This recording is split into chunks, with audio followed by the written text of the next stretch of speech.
left click, it should pull focus for everyone, so you can like say, hey, listen. Wow, Don't abuse it. Don't abuse it too much. Please. Okay, sorry. All right. I tried to try it once. Yeah. Twice. Let's see the other one.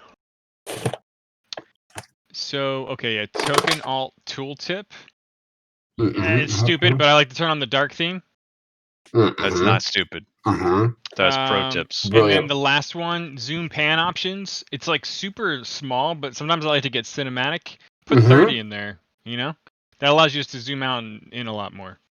On the which one? The zoom speed? Oh yeah. And override. you can the bottom one, override. You can change the pan and zoom speed later if you want. So just make sure you hit save changes. Okay. And it should all be in there. Oh yeah. And Oh, now, that does like, feel nice. you should only see it for tokens you own. So like in the example of Klug, you've got your little dude. You should now see like a little tooltip. Yeah, nice. So tooltip is health, I think shield value, your perception skill default check, which is like 12. Your stealth, your sort of base stealth DC, which is 15, your movement speed, and then the last 3 are your fortitude save, reflex save, and will save. And then I kind of wanted to embrace the idea, if you mouse over other tokens, you should just see like a description color-coded to their health status. Oh yeah. But not their health bar. Like Nice. So I wanted to go with that just so it's pretty accurate and should give you enough idea just to get out of like the 3 hit point down state of affairs. So that should be pretty much everything. If when we get into combat again, I think you guys can do this too. See the fist, the combat tracker? Yeah. I think you can right click it on yours as well and pull it off. Oh shit. Nice. And then you can double click any window if you just want to kind of keep it pinned and move it around. You should be able to pop out your character sheets in other windows if you want. And I love that. Love all that. And then it might change, but for now, when you click your token, you should get like a little hotbar, dynamic hotbar up here. It's got fucking everything in there, which is great, but also a lot. So the main thing is like, anything that you can attack with is under strikes. And the first one with the picture is like your default to hit. But if you remember, in Pathfinder, you've got 3 action points every turn. So you could attack 3 times, which is just called a strike and costs 1 action point. But each time you do, you get a multiple attack penalty. So the first penalty is that second box, and the third one's that. So that's the penalty you'd have on your attack roll with each successive attack. And then damage and critical. Crits in this game, I had to remember this, but a natural 20 and a natural 1 aren't automatic. And it's interesting enough that I kind of want to roll with it. We'll see if it takes too much of the fun drama away. But basically, anytime you're more than 10 over the difficulty rating, it's a crit. Okay. So like, nice. Yeah, that can be really, really interesting. The same goes for a crit fail. So if you're really good at something, it's a lot harder to like completely fuck it up bad. The one thing I want to point out that we'll try to remember with attacks, I'm on Casey's right now, he's got like a spear. I think if you shift click, it gives you a pop-up window instead of automatically doing it. And what's great about this, and I can, so here's let's have a poll. I can have it do this automatically, or we can leave it as a hotkey. I feel like we're going to use it like half the time because it's an easy way to just say like a circumstance penalty, like, oh, he's got cover, just put like a -4 in. And it, that goes in as a circumstance penalty. And then you can also say whether you want to do a blind roll, which we might do at times, or like a private to the GM roll. Most I like do those. public. But you can see I'm rolling this now. I put a -2 circumstance in there. Did it take, actually? I don't think I actually hit OK. Let me try it again. Oh, so you have to hit the add button. I'm bad. Oh, okay. The value must not be 0. Oh, okay. So here you can type what it is, and then put the value number in, and then now you've got a cover circumstance bonus in your roll stat essentially, and you can keep adding them, which is really fucking cool. How do I? And then you just roll it. That? So you shift click one of the attacks instead. Gotcha. Very cool. The whole deal. Oh yeah, so it has the -2. Man, I thought for sure it showed Very the fucking text about the penalty, but hey, who's got the Thomas? Oh shit! What just happened to us? I don't know what 20. I don't know what mod did that, but I'm into it. Who rolled a 20? Congratulations! I did. Daryl. Daryl rolled 20. Daryl choo-choo train. Choo choo. But yeah, so one last time, shift, and that's on anything that'll roll. You can shift click it to get the custom settings. Cut. You can even pop that out so it goes outside of your window. Oops! Don't look at that. If you so desire. God, I keep clicking all these things.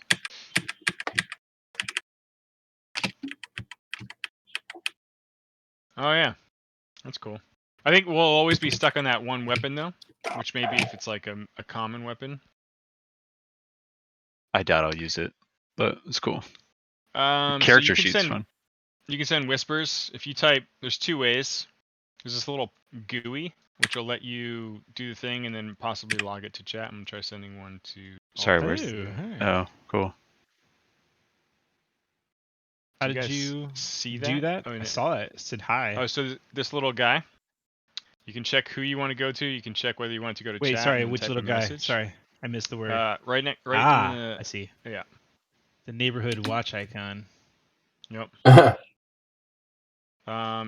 You can also to a /W, and it should have some autocomplete options. Hey, there we go. Neighborhood watch icon. You can change your language. Hello.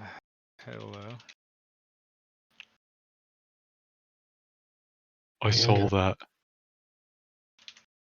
Is it working? Actually, I think if you type it, even though you're in Orcish, everybody can still view it. But if one of us, like if I speak it in another language, did I roll that? Who rolled that? I didn't mean to. That probably looks different for everybody else, but you'll be able to see it in common. That's right. Okay. Okay, I like that. That's a nice little D20 menu. There it is. All right, perfect. Get that out of my system.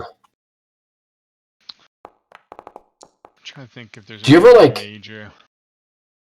Okay, never mind. So you never. It's always click to roll. You can never shake it yourself, right? No. Okay. Yeah, I mean, Yeah. Foundry 2.0, not a big deal, or 1.1, whatever. That's right. That's right. Oh yeah, let me go to Klug for you. There's a there's an items directory. Other stuff might go here eventually, but all of your familiar abilities that you can drag and drop to your sheet are on here. So if I open up Mittens' screen share. Yeah. Wait, how did you open up Mittens' sheet again? He's under actors. You should see Mittens in there. You should have the ability to pop movement or just double click the token. There it is. Yep. Oh, okay. Thank you. Perfect. So I don't remember how often you can change them. Maybe like every rest or something, but you still have the 2 on there that you picked before. Oh, right. Dude, that's the effects. Wait, how do you add them to that? Like, where do you get them from? You can drag and drop them from this items tab. And there's a folder called familiar abilities. Familiar abilities. Oh, sick. And then I'll just drag them in. Okay. Yeah, and then the ones, I think if you only have like 2, for example, you can delete the ones that are on here and just drag them back again. Excellent. Oh, Casey, for you. Uh-oh. I can't screen share this. Actually, I think I can. You should have a wild shape on your bottom hotbar set up. Yep. Don't click it. But like I'll show you real quick. So it's a little peculiar. I mean, it's a little specific. So you just have to have your token selected, then click the macro, and then just hit transform. Oh yeah. Oh and yeah. Then I do have other tokens for the stuff Yes. you mentioned. I think if you ever want to switch it. Yep. But then the important thing is, before we end a session, we need to make sure you revert. So you just click the hotkey again and click revert. Okay. And it should go back. Okay. Cool. Hey, just saw under the dice settings preferences, there is a throwing force that you can increase if you wanted to. You can't control it though, right? It just adds extra force to it. Yeah, there's 3 settings: weak, medium, and strong. Mm. It's default medium, so okay. Throw that thing on strong. Where's that at? Dice settings. Where was it? Dice so nice. Man, okay, yeah, dice settings. Okay. Oh, my dice settings. Oh, I see. Yeah, my dice setting, and that's where you go. There's a special effects tab where you can say like on certain results, do certain special effects. So you can add like a D20 effect and a 1 effect. Is that where the train came from? Yeah, it was Thormund for whatever reason. Wait, where's my dice settings? I don't even see where that shit that was back in like the super deep module settings. Yeah, module settings, and then dice so nice. Dice so nice. Okay, oh, there it is. Oh, it's funny that because dice so nice is a terrible name for the tab. Like my dice settings should be dice so nice. It's because like there's like 100 features I have loaded in that are just from community mods that aren't allowed. So all that gets shoved under those module settings. The other thing about Pathfinder is you start every session with 1 hero point. It's at the top of your character sheet. Little 3 bubbles. Hero points can be used to re-roll any roll, like after you see the result. I think they can also be used to stop you from getting the dying condition if you're taken to 0 hit points. You'll still be at 0 hit points, but you'll just be unconscious, and you don't gain the dying condition. And conditions are interesting in this. For instance, if you're dying 1 the first time you go down as a character, when you're healed and brought back, it removes the dying condition, but it gives you wounded 1. And I think there's a certain amount of time that has to pass before the wounded is gone. Essentially, if you go up and down again, it's going to keep getting harder and worse because it's going to scale off of the amount of wounding conditions and dying conditions you've had. So that's a thing. We'll do it as we get to it, but I think that's it for all the refresher what the fuck's going on stuff I can think of. Oh, let me throw like a test guy down here actually. Hold on. Oh, kill him. Yeah. So here's a bandit thug. I think what you want to do, if you right click on the token, you can click the arrow thing to make it a target, and then try rolling like an attack to hit. Let me right click him.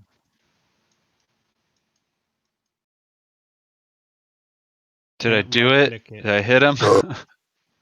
Yeah, so that's what I got sent to me. So that's great. So you missed by 1. Damn. And then the other thing, like I think it'll do it automatically at the end of each round once we're in a proper initiative order. Actually, let's do it. Let's go into a proper initiative. Mittens. Yeah, I don't know what's the deal. I can't right click him at all. Oh, I wonder if it's good. I have my it right guy, but I clicked. can't right click anybody else. Now try it. Oh, double right click. That puts a little target thing on it. Yeah. Oh, I see. That's what it is. I think you can also single right click and it pulls up a menu, and then you can target it. That's what I was looking for, Fiddy. The single right click didn't do anything for me. Oh, maybe you guys don't have permission to do that. I do. If I double right click it, I can see it. Okay, cool. Pitch, did you just attack? Oh wait, you rolled for initiative. Yeah. Can you each roll for initiative? Or did it automatically? No, I rolled. Oh, let's see. Oops. I'm not trying to roll for initiative. I'm just trying to roll my shit off. My dice are black ice. I like that. Mine are the Astral Sea. Oh, so see, that's not going in. I wonder why. I want to try something. So, if I'm you, There it is. Found it. National thug.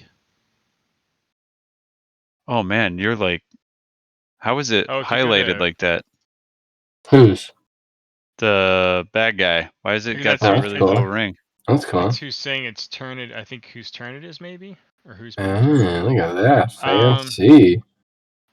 Try. Yeah, it's this. so fancy. It's so Okay, fancy. yeah. So you can do it two ways. If you go to the hotbar up top, it's under attributes, initiative. Perception is the default. But it's also on your character sheet, the dice next to initiative here. But on your sheet, you can change the skill tied to your initiative at times. So like if you're stealthing in on somebody, I might tell you to roll your initiative to start the encounter with your stealth skill instead of your perception skill. So have a think on that. I might try to find ways to incorporate it, but I think a lot of it will be driven by like how you guys describe your approach. So let me her. Stick my fingers in his own. All right, so let's start a real. Whoa. It's my turn. A real test round here. Daryl, you got a 16. Go, Daryl. Get him with my ex. Oh no! Critical miss. Yeah, your axe just goes flying way the fuck past her. No. Do you have? So I'm curious. Do you have anything on your screen showing? Failure. Like end my turn or? Oh, I do have an end turn. Yeah. Okay, perfect. So yeah, now it ended to you and it threw the little icon on Rhaegar. I see. Yeah. Rhaegar. Cool. It's me. Targaryen. Rhaegar Targaryen. Am I supposed to do something right now? Sorry. Attack. Okay. Attack. Okay. Let me get my strikes going. Oh, you know how you're saying that in the little menu up. Well, how do I move this menu? There it is. There's the button. Under the strikes, can I move? You said that the top one is what is in my hand. How do I change? Does that matter? You said typically the top one is the one that you have equipped. Those are all the ones. It shows everything that you technically have toggled as equipped, which I think we could have a little fun getting a little more granular with that. Because I think like equipping a weapon takes like one action point. I think so. Yeah. Yeah. Makes sense. For now, there's a timer on the bottom. Yeah, I put a little timer in there. I won't be too hardcore about it, but it's a nice, how long have I been taking? That's cool. Ooh, look at those dice. Oh my god. So actually, why don't you try that again, Casey? So if you target the bandit, I think you double right. Oh, sorry. Guys. Double click. Double right click. Oh yeah, look at that. Oh, that makes so much sense. Now roll to hit. Oh, there you go. Way more cinematic. Like brought me into the moment. It's great. You hit her with +6 to spare. So you want to do some damage? Oh yeah. 4,000 damage. So it should be a damage button in that same menu next to the weapon. It wasn't very good. Nice. So I apply damage. Oops, I applied it to you. That's not what I wanted. Hold on. Do I have to have her selected? The actions you can do in combat are amazing. One of them is avert gaze. No, don't look. That was 2 of your action points, I believe, Casey. You still have 1 more action point. Oh, well, I mean, I'm just going to lay it on thick with a +1 instead of +6. Yep, that's right. And I fucking critically fail. miss. So you definitely don't get that third action point. That sucks. And then you should have like an end turn. Yep. Option. Boom.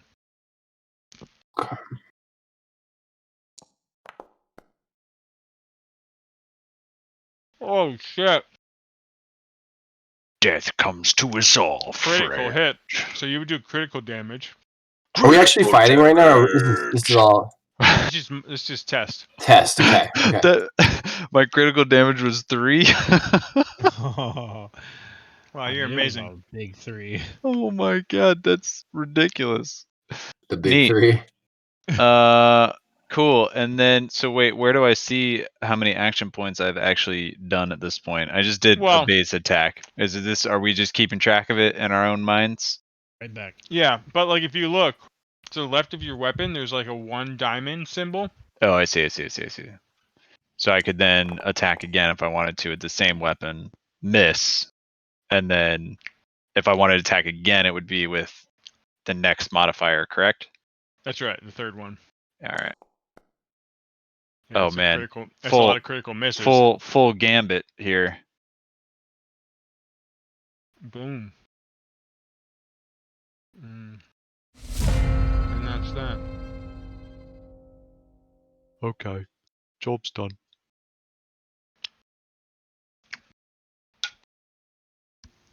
Job's done.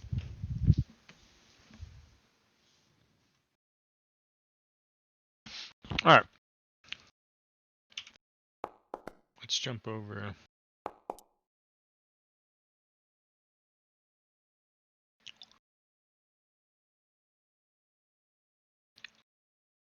Oh shit! Hold on 1 second.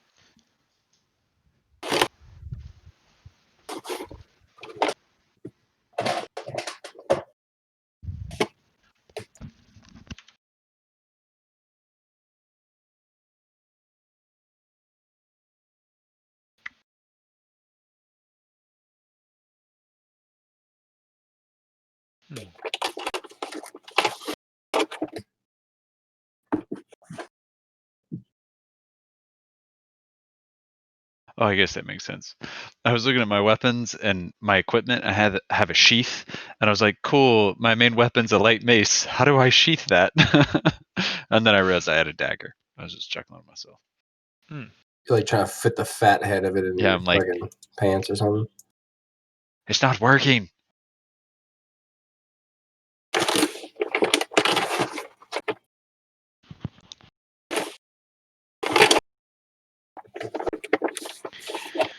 So,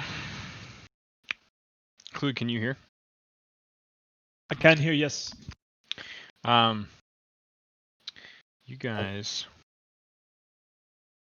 were with a bit of a old washed up dog pirate fellow who you just saw on the previous screen named Orosh. And some of you have been working with him or for him in various capacities over the last year, maybe more. And it was on one of your nights at his tavern or on the job that a real ragtag pirate crew came into port here. And it was pretty clear early on that Orosh and this guy knew each other. To get more into a bullet point format, essentially, one of you overheard Orosh and the captain of this crew arguing, and it sounded like there was some sort of favor being repaid by Orosh to this captain. It kind of soured the mood between them. I think it was the next day when you all kind of got together for a bit of a hungover brunch at the tavern.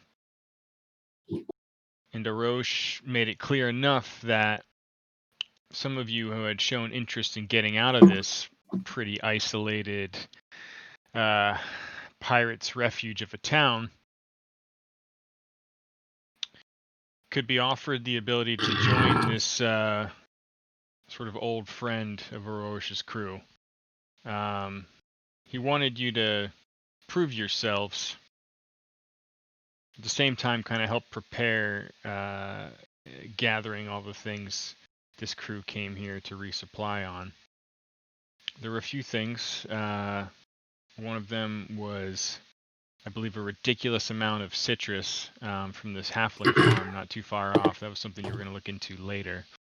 And the main thing was kind of ship supplies, old planks, masts, anchors. Arosh seemed to know really well about 2 old galleon ships that were washed up and abandoned near an allegedly haunted part of the coast that no one goes near or has the sense not to go near. I think when one of you dug a bit deeper, Arosh asked you to recover something buried, or he thought would be buried among one of those ships. Some kind of old compass. You went to that coast with your borrowed pack mule. It was Kevin the donkey, and a big ass wagon. On your way there, you could kind of see smoke or fire tucked between the 2 ships on the beach. But as you were trying to creep your way through the sort of tropical beach landscape, you spotted some lookouts, but not before you stepped into some snakes and snapping turtles. You dealt with them best you could, and then managed to sneak up on the one of the lookouts, Jerome, I believe his name was. He looked kind of like a pirate, but more like a bandit. And you knocked him out and left him there knocked out cold while you began to creep up on the ships and the pirates by the campfire. I don't remember what kind of words were exchanged, but I don't think they gave you too much time for conversation before attacking you or fighting back. You got the best of them, although it wasn't easy, and you found locked inside, imprisoned in the ships, clearly like where these pirates had been camping out and making this a little bit of an outpost for whatever they were up to. And the guy you found in there was the quartermaster of the Rovers, the pirate crew from town that you've been trying to help, Zothcook. He took up the task. You know, you guys spent, I think, the rest of that night through the morning trying to gather up what supplies you could and entrusted them to the quartermaster and Kevin, the only partially injured donkey, to slowly haul them back while you went to look into what you believe is the missing navigator of the Rovers. I believe Zothkug explained to you that he and some of the others were exploring the ships, and Calmont, who's like this, he described as like some kind of curious halfling guy, is the navigator for the crew. He and a couple of the crew members wanted to go check out the temple not too far up the coast to the northwest. The one that you had been hearing since you've lived around these parts. To be very, very haunted and maybe tied to the Necromancer's Tower that was kind of off the east coast from where you are. Zothkug, and your own common sense led you to believe that rescuing Calmont, the navigator of the pirate crew you wish to join, was probably in everyone's best interest. Makes sense. At the same time, you found on this pirate crew on the beach, I believe, the guy who was the apparent leader down there, some kind of map, but it was sort of mysterious. He didn't have much information on it. It was also around that time, I believe, before you left, that Rhaegar. Sorry, your token's got like the old spelling on there. Let me fix it for you. Oh yeah, thanks. Rhaegar had sort of made peace with the family of snapping turtles that nested in the South Ship, and not only did they help you find Orosh's buried treasure, but they gave you like a place to rest up, and that buried treasure was the compass that had Orosh's own name crudely sort of carved or etched into the back of it. It was really large and unwieldy. But when you put it near the map, you noticed that the needle, which wasn't pointing north, it was just sort of idling in different spots, became active and alive and started pointing towards the temple. The very one that Calmont, the navigator, and some others headed towards. I believe you also got the sense that the pirate crew you had just put down, or these bandits, had sent people into that keep as well. So you went here expecting to find danger. Aside from the fact that you've heard it to be haunted always, you went in expecting to find danger from these bandits who might be going after Calmont and the others. You got there and found some goblin dogs that Rhaegar flexed his druid skills once again, and began exploring to the southwestern corridors of the keep. Very old, but it seems to be infested with monsters and other creatures and various smells. And you kind of made your way through here, what appeared to be an auditorium, and found big double doors that were magically locked.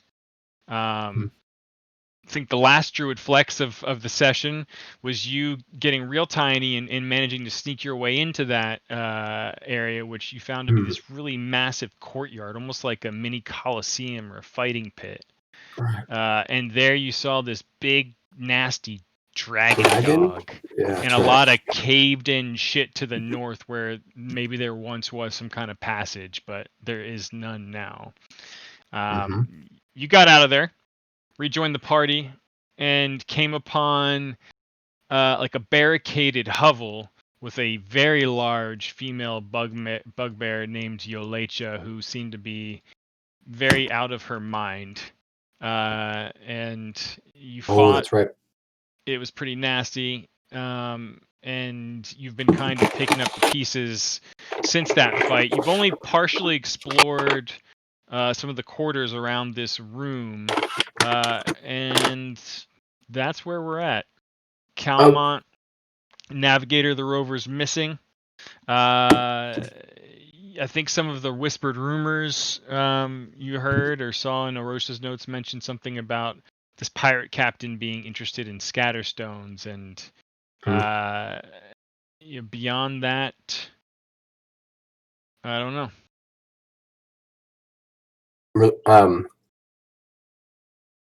We already got all the things that we needed, other than a small rotted chest, right? No, I think we got that. The chest is what had the compass in it. But that's what leads to the scatterstone. That's what we're trying to solve that puzzle, right? Was the idea?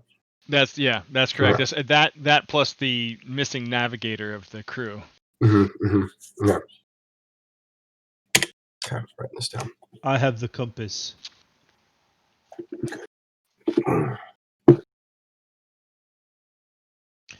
It's safe with me. I'm gonna go search that bugbear Loronda and just see what kind of goodies she might have, if there's anything, while we're here in this lull. Oh yeah, it's actually a good point. Hold on. She dead? Did we kill her? Yeah. Yeah, she died, unfortunately. She was crazy. She was a bit crazy.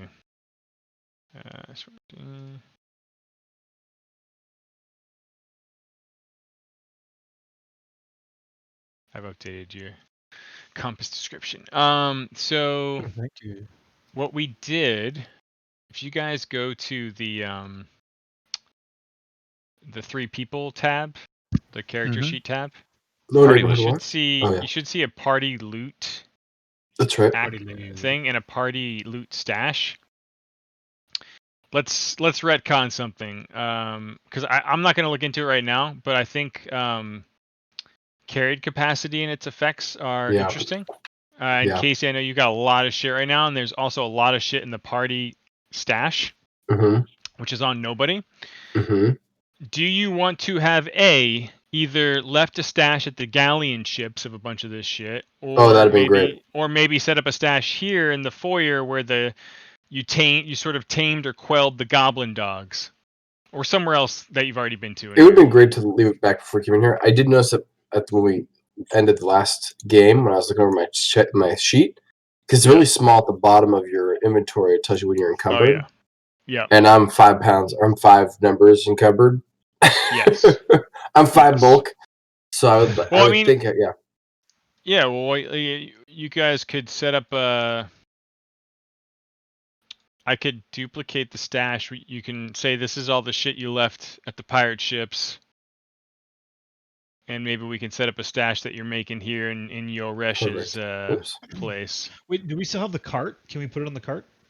No, the cart was taking back the wood and the anchors and all that shit from the beach. The quartermaster Zothkug was using it to take stuff back. Oh, can we retcon enough to send some of this stuff with that cart? Oh, sure, yeah. I'm okay with that. Okay. So we'll say a breastplate, weapons and junk, stuff we don't need. We can put it on the cart, send it back. Cool. That's your town stash. I'm gonna make a keep stash right now. So where's the cart that I want to put on? It went back hold to on. town. That one's gone. Sorry. I just mean which one am I gonna put it in? Yeah, 1 sec. I'm making it right now. No worries. I gotcha. Oops. The guild vault. Yeah.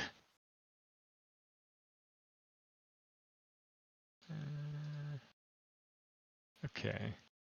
Because for a while there, I was like, "This is gonna be hilarious." I'm literally gonna try and make the Pathfinder fighter with every weapon on with me. all the weapons, the sheath. For a while, I was like, "Man," and I kept thinking to myself, "What is?"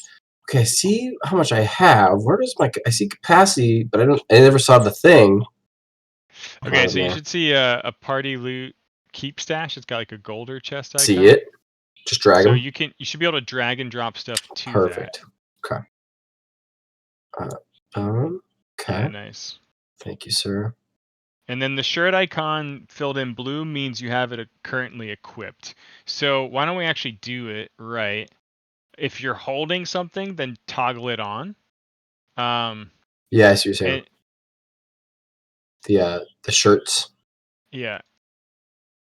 Holding something actively holding it. Except if you have a sheath, right? I assume you can have the sheath and dagger or sword also equipped. You haven't pulled it out. Yeah. Oh no, yeah, totally. No, all the bags and stuff you should have equipped to actually get the benefit of it reducing the weight loads. Okay. I'm more confused now. So that include so if you have a sheathed weapon, I only have a dagger. So, but I will keep the dagger because this says toggle wearing your equipment. Yeah. I assume that I still keep that on the t-shirt thing blue, or should I turn it off for something that's not actively in my hand? Yeah, I think we could go either way. Whenever I'm sort of treating it as it's readily available. Yeah, everything's readily available. That's there and then equipped. And then we'll just try to use the rule for it though, because I think equipping a weapon's like 1 action point or something. I don't know if putting it away is part of that or if that's in separate. But is that under the actions tab, like equip or something? It might be. Let's see. There's that's Razor Shield. No, that's but that's similar. Different. Oh, I think it's interact.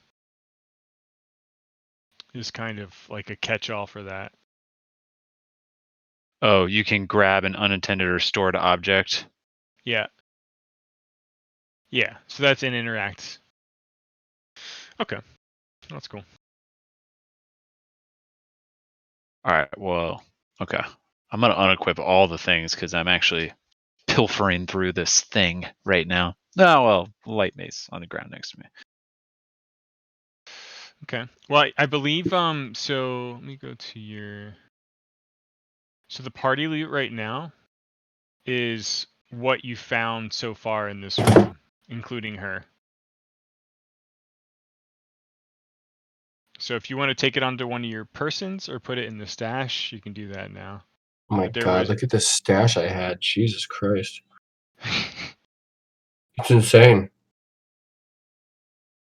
Fucking insane.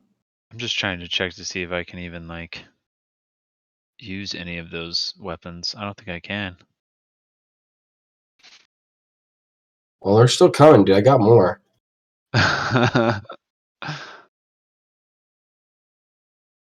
And yeah, the pinkish party loot's the stuff in this room right now.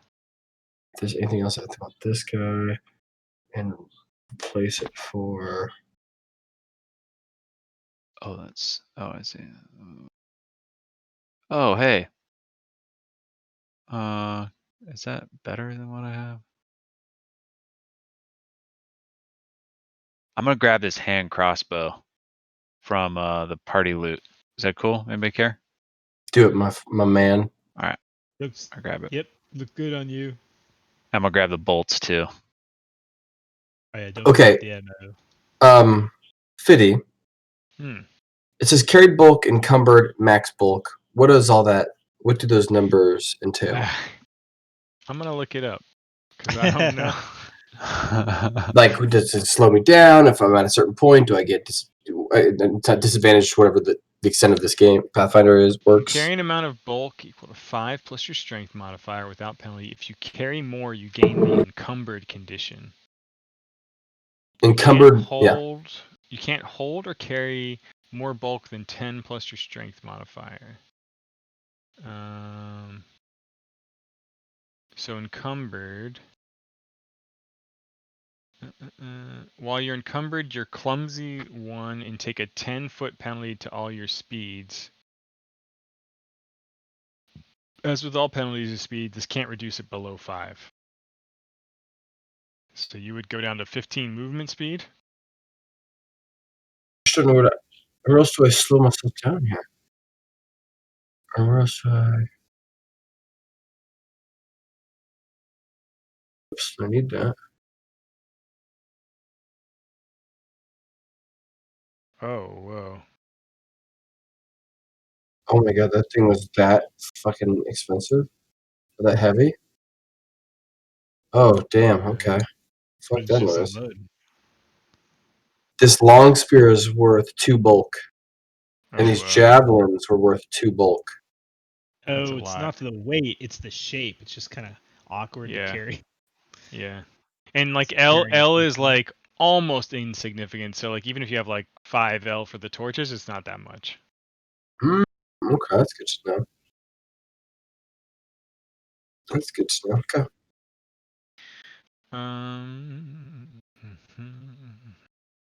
Very interesting. Okay.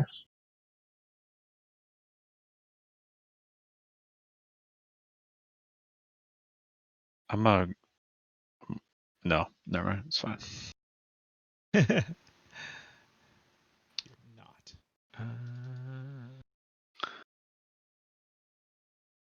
I'm thinking about grabbing all those javelins.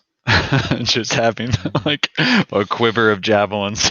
Dude, yeah. Oh, they're awesome. Check that bolt. I fixed like the vision in this game, so like you should see stuff that's kind of like normal map-ish color, and then stuff that's like tinted. And that's the tinted color is like your dark vision or low light vision kicking in that region. That's sick.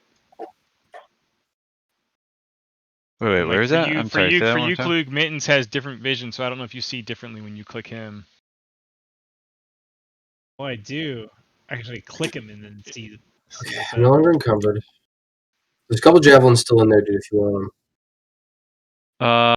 I have a couple. I'm gonna grab Maybe a couple more. Hey, so if you look at the Oh party my loot, gosh. we've got Yeah. a Tanglefoot bag Look and at a bottled lightning. Oh. Yeah, this is the stuff you found. This is the stuff you found on the bugbear. Oh, And yeah. and in the Bottled one room you lightning. checked. I want that. Is right. I'll take that Tanglefoot. Yeah, you guys I'll take take it. the Tanglefoot. Oh, Wait, okay. rock, paper, scissors you for it.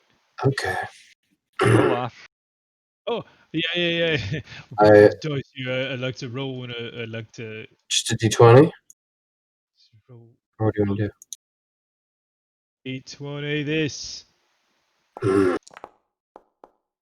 Roll. Ooh, nice dice. 18. Mm. Okay, you get the Oh. Tanglefoot bag. But I'll get that bottle lightning.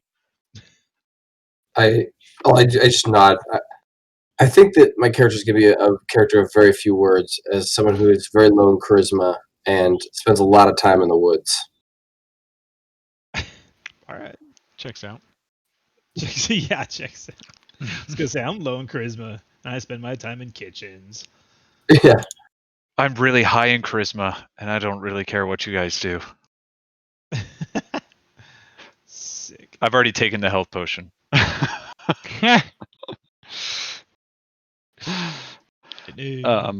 And then that leather armor, can we just put it in the bag? I don't know if there's like a bulk sell feature when we get back. Well, I'll put it in the keep stash, which is shit that you can try to grab before you leave. Cool. All right, so I'm gonna lock. This is your last chance to retcon something from the town stash, and then I'm gonna lock that shit. Which one's the town stash? It went back to town. The crate-looking one. It should say town stash in parentheses. Oh, I see. If you want something from there, you can retcon it now, but I'm gonna lock it after. I'm grabbing 2 javelins. Okay. I already had javelins, so I just 2 minused it. Getting that bulk up, getting it high. Gonna be bulky. Anyone else on the town stash? Casey Kluger, you good? Mm-hmm. Good. All good. Okay.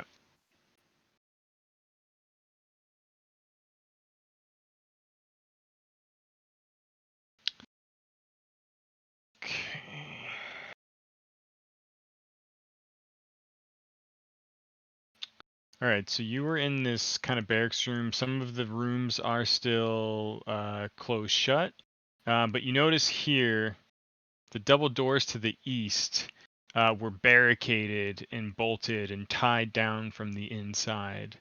It wouldn't be too much to undo that and open up another entrance into the keep. You'd probably just need to take a few minutes undoing the barricade. Daryl, you look like a strong guy. We should probably open up those doors just in case we need to make a speedy escape. Not a strong guy. You're like really strong. Look at your muscles. They're so strong. Remember, you bested me. You bested me in the arm wrestling. The strongest. That's true. All right, I'll what is it? Force open. Oh yeah. Oh, look at that. Using my body, a lever, or some other tool, I attempt to forcefully open a door, window, or container or heavy gate. Where's that list again? That's a good list. It's, in the actions tab. Thank you. There it is. Okay. So let's see. Okay, let's get that athletics check. Athletics, huh? Okay, where the fuck are my skills at? Actually, why don't you shift click it for me, and then give yourself a fucking circumstance bonus of +5. Athletics +5. Boof.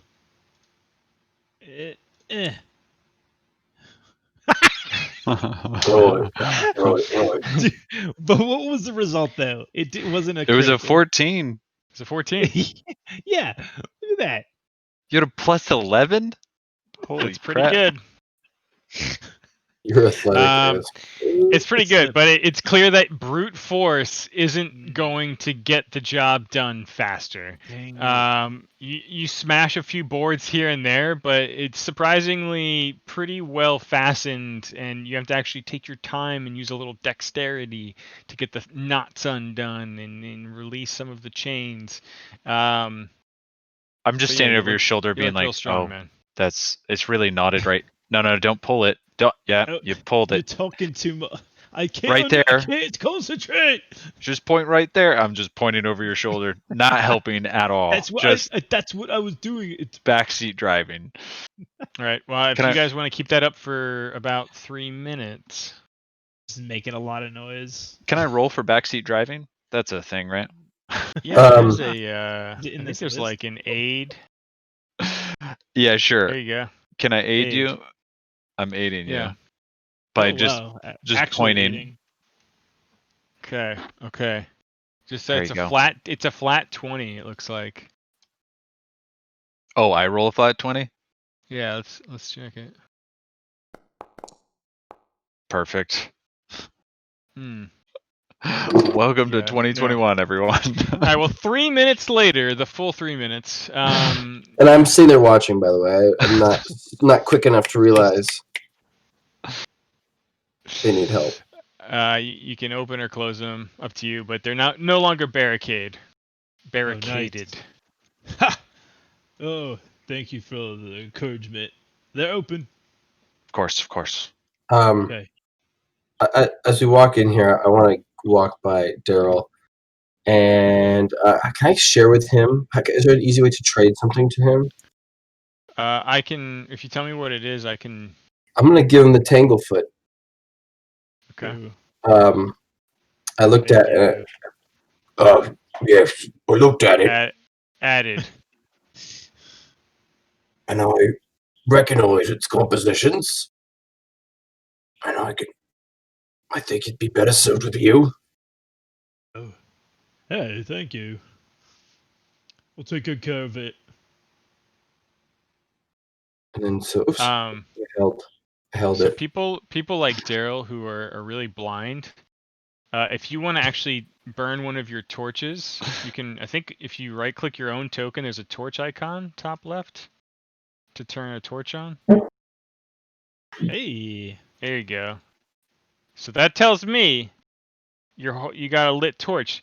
I believe for mechanics reasons it doesn't consume like one of your hand slots. Nice. All right. I'm pretty sure I read that. Look. Well, let's say we get out of here. So, do you want to explore further into the castle? No, oh, right. Yes. Farther north, perhaps where your cat is going. Mittens, get back here. It says, "No, father. I go this way." Creepy. He says he doesn't want to follow you. He wants you to go that way. Because I speak cat, by the way. I don't know if you picked this up. Oh, that's right. You were teaching me how to speak the language of the druids. It's like this, and I tried. I want to try. I try to make the sound that you make. That was like a whole thing last time. Totally forgot about that. Yeah. And you kept saying it right, but you didn't know what you were saying. Remember? Yeah. The inflection was just a little off. So if you recall, you came in from like a big main entrance to the north, and the passageways was locked right here, right? To the north. Well, the passageway to the northwest was kind of caved in, and the main double doors to the center of the place was the locked thing that Rhaegar had used his wild shape to slink through. I'm trying to remember. I thought we tried to get through a door over here, maybe, and we couldn't get through it. I think that's the one I did, and there's like a circle. Oops. I don't know what the pencils. I'm trying to draw, but there's like a circle in here, room, and a staircase that goes like right here. And there was and I went in there when I shape shifted. Yeah. And I came back, and you guys walked around the side of the castle a little bit, and then I met up. I don't think I think the farthest I got was this line here. This was as far as I got north. I believe the door to the northwest that seemed to wrap around in the corridor had like a normal lock on it, and the ones in the middle, one of you was able to tell that it was magically sealed. Guys, I'm pretty sure we could probably get that lock now. Feel extra. Let's try. Yeah. Let's try it. I detect magic. Speaking of which, just to solidify, I want to see if that is magic lock and what kind it is. If that's something I can do. Let's see. I'm trying to see what this is. Probably have to get close to the lock. Yeah. It's up here, isn't it? I can't. I can't move my dude anymore. I can't actually see my guy anymore. There we go. Oh, it's because you have mittens selected. It's right here, right? Hey. Yeah, try deselecting. You know, sometimes my deselect gets bugged. If you just click like onto the ruler and then back onto the person icon, sometimes it. Plus, I think this magic is the city. I'm moving you for a second though. I'm up over here in the far. Thanks. Perfect. Yep, got it. Far northwest little area. Okay. And I'm gonna look at the lock again this time with extra care and attention. Okay. So I detect illusion magics. Items that have an illusion aura but aren't deceptive in appearance, such as an invisibility potion. Typically are detected normally. Detect illusion magic. Lock. Pick a lock. It's got to be somewhere, right? You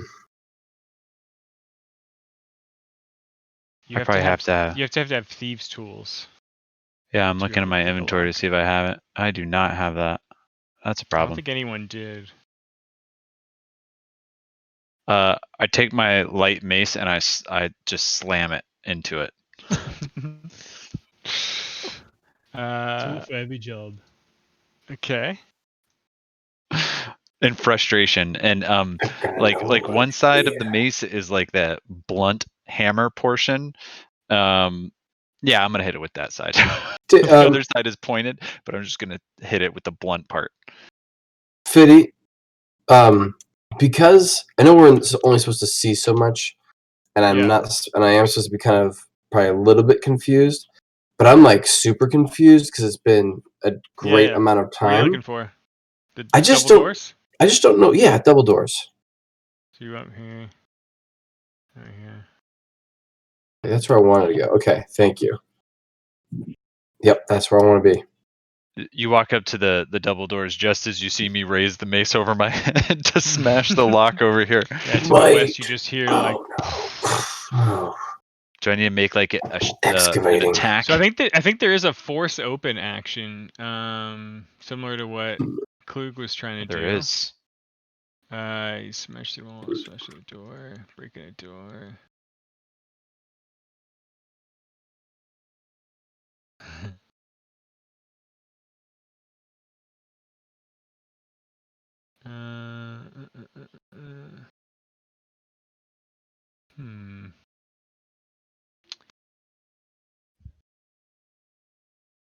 There is a force open. I see it. Yeah. Well, this is, I think, for like actually destroying a door though. You're supposed to oh wait, hold on. Breaking doors. Dungeon doors might be locked, trap, blah blah blah. Does it matter if it's the lock and not the door itself? I don't know. Attempts to literally chomp down a door with a slashing or bludgeoning weapon. Uses the hardness and hit points. Given blah blah blah. Okay. Hardness. Boom. Let me see.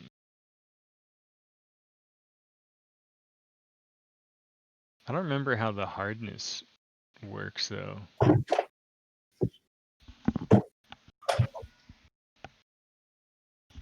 Oh right, I can't remember how that worked. I remember for like when you raise a shield to block, it absorbs the damage up to its hardness level, and then anything in the remainder goes to both the shield's hit points and you absorbing it as damage as well. So you can like potentially sacrifice the integrity of your shield to absorb some of the damage that was going to come in. Yep.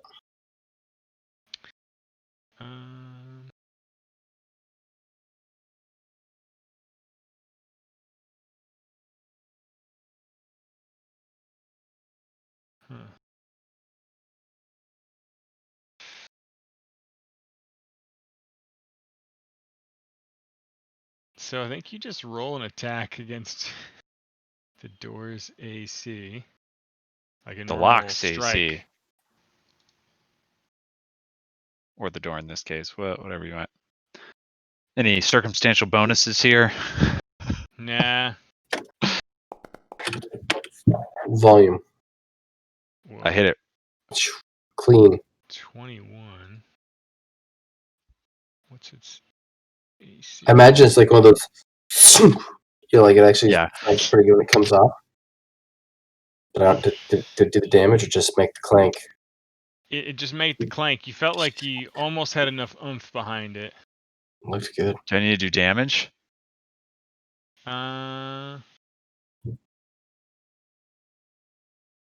I'm being honest, I don't fully get how this works. So it's fucking weird. Hold on.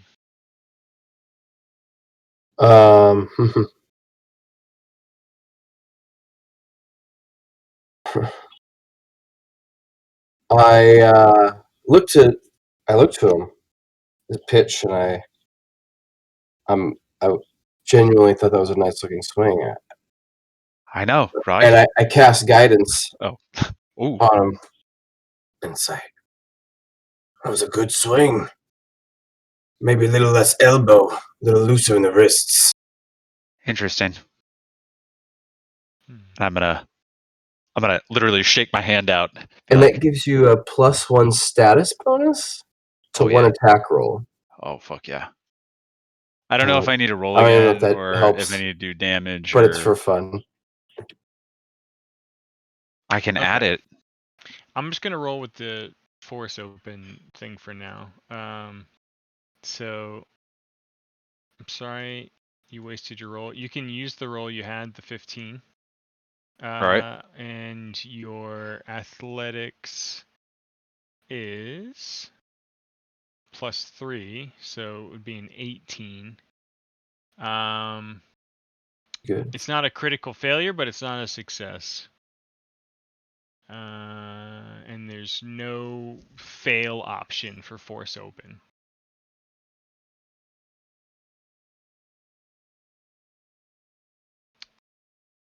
Okay. I still cast the guidance on him for whatever he chooses to do. I mean, can I hit it again? Or is that bad? So nothing happened essentially, right?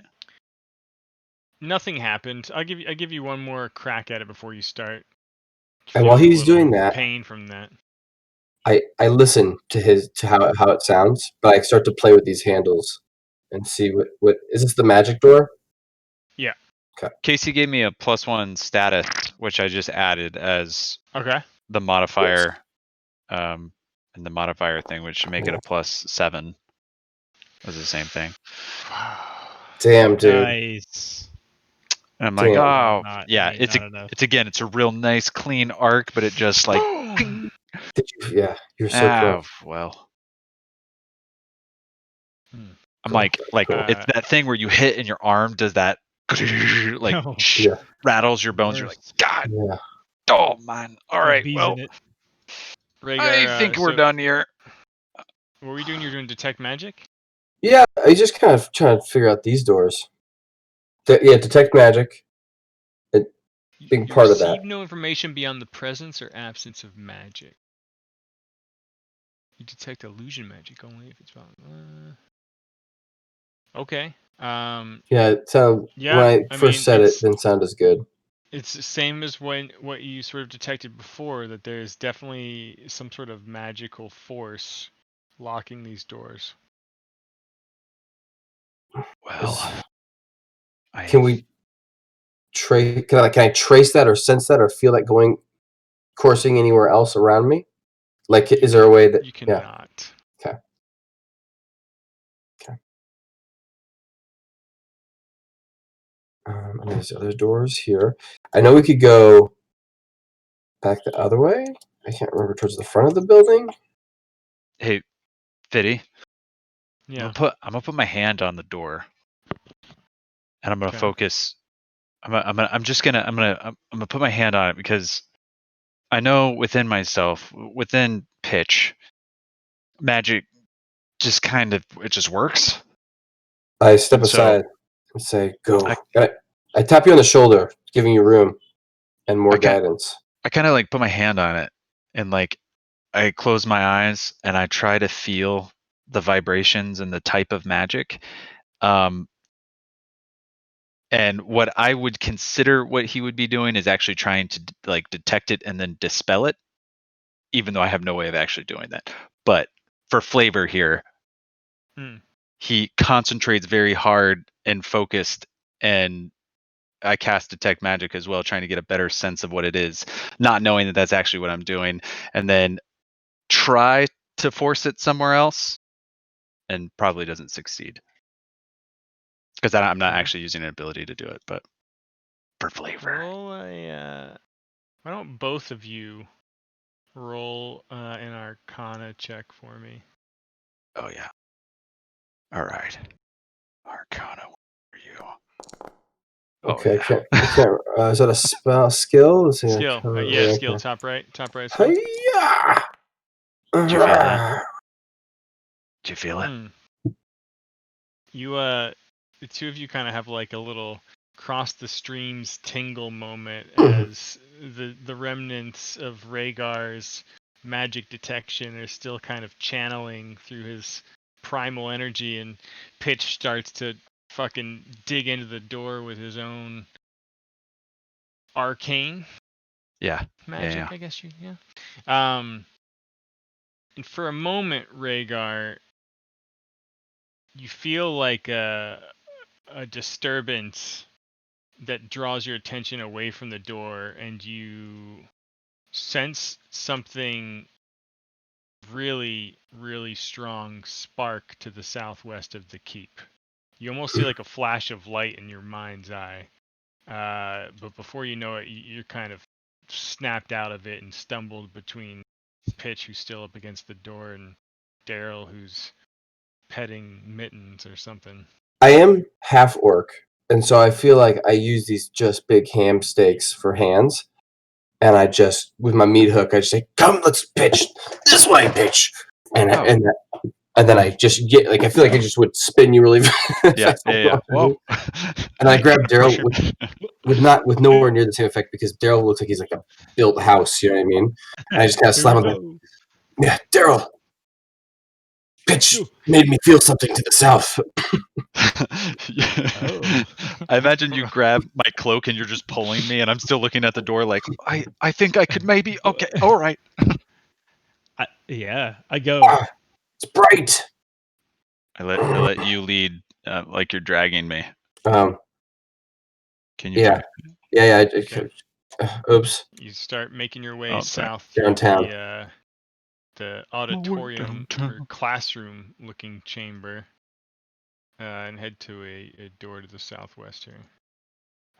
You are I don't know if you have permissions to, but don't ever open a door, please. Just tell me that you're trying to, and I'll let you know to open it if you open it. So are you just it looks like a normal wood door. It's closed. Don't really know if it's locked or not. Noises? Rustling? Make a perception check. I feel like at this moment in time, I'm trying to be quiet. I'm not very stealthy, but I'm trying to be quiet. Perception, okay. So perception's different in this one. It's not like a skill. It's tied into your core. Everyone's just got a core perception value. So it's on like the sort of red bookmark looking thing on the main character sheet tab. Okay. in the bottom. Oh yeah, look at that. Okay. Left center. So there's a little dice icon, and that's how perception you roll and then your initiative. Perception. Yeah. So you just want Oh, that's perception above it. Oh. Oh, I see. It's fine. It's the same. I see it now. modifier. I see it now. Yeah. Okay. But yeah, so you got a 9. So for all you know, Yep. it's nice and Beautiful. quiet against this door. You don't hear anything. I just look to my colleagues. Yeah. Oh, yeah. Yeah. You want to go? You want to go in there? I Yeah. push let's in. do it. Yeah. As soon as they I get any kind of that first sign. Oh, sorry, I was pushing without the door. You start pushing it open. Yeah. Not terribly fast, but fast enough to open it. You start moving into the next room, and you kind of have to step over rows of slender, turned over dining tables, chairs broken, flipped over. Everything's just kind of scattered about in what appears to be an old mess hall of sorts. You see door to the northwest, door to the southwest. At this point, I am stealthing. Cause I'm like walking behind him, trying to stay. I'm like, I should probably say I'm doing the same. I'm tiptoeing, but I'm not. You know. God, fuck me.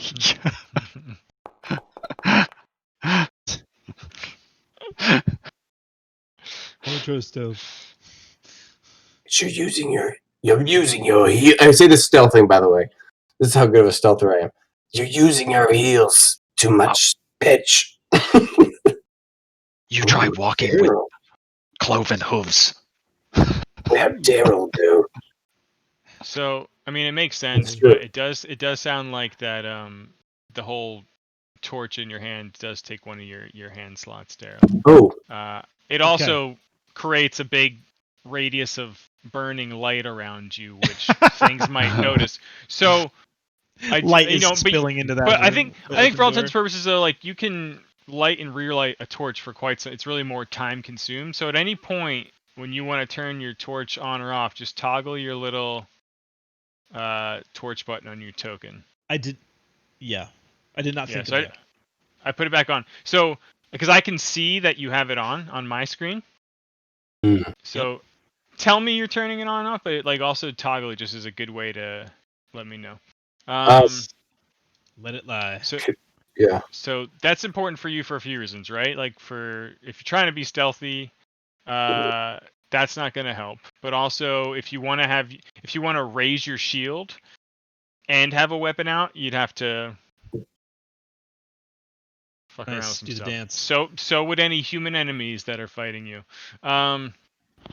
I will say that when I'm proceeding right now, I have, if this matters in Pathfinder, I don't remember, I have a shield drawn and a hatchet out. Yep. And they are ready. That's good to know. Let's all say what we have in our hands. Yeah. Torch and a shield. Okay. And I hold up I hold up my my mace, and then I also you see the faintest shimmer of energy, and I cast shield on myself. Nice. Oh, you know what? Too actually, I don't know why. It's bright coming from here. Oh. Is it dark in here? Like, just imagine that it's dark, but I still say I see a light.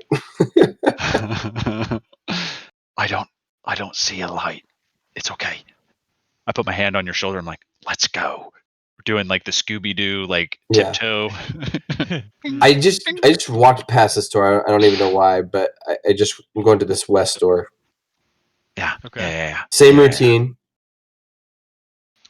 All right. I would ask you to make another perception check then. Let me see if I can percept better this time. I'm gonna listen as well to see if I can't help aid him in this particular thing. Okay, so I think I messed it up. So if you're aiding, I think you do the same skill or something, or some skill that makes sense. In this case, I think maybe just the same one. Right. And then I think it's a flat DC 20 that you have to beat. I have to beat a DC 20 in order to help? I believe so. Let me just That's fucking crazy. And like, what does helping do then? Does it only give him like a +1 or something? You try to help your ally. You both fail together. I mean, okay, so there's degrees. There's degrees. So if you get a normal success, they get a +1 bonus. If you get a critical fail, they get a -1. If you get a critical success, it's a +2 bonus, but that actually goes up higher if you're like a master or legendary in that particular skill. So I have to beat a 20 to give him a +1 or 2? Yeah. Can I just perception? I'll just fucking listen instead of doing that. Yeah, you're doing great, buddy. Ridiculous. I have a question on the perception itself. I see this says modifier above it, and it says pick a type. If I select that, that's how I roll. And what type do I get? So you're looking at the initiative. That's there might be leave that on perception. But I'm sorry, right above that. Above oh my that God. is the perception skill. Okay. Yeah, you Can I percept over your shoulder? I'm like, yeah, I can hear it too. I even get down a little bit so you can get up there better. You let pitch nestle in while you listen for a slightly longer than average period of time for yourself, and you're not hearing anything. But then eventually you hear what sounds like a very, very faint and very distant metal clanking sound, almost like a weapon striking something. You don't believe it's on the other side of this door, but you feel like it was echoing from some other connected room deeper in the keep. Okay. I think the room's good. I can't hear anything. Further. We push in. Oops. I'm right behind you.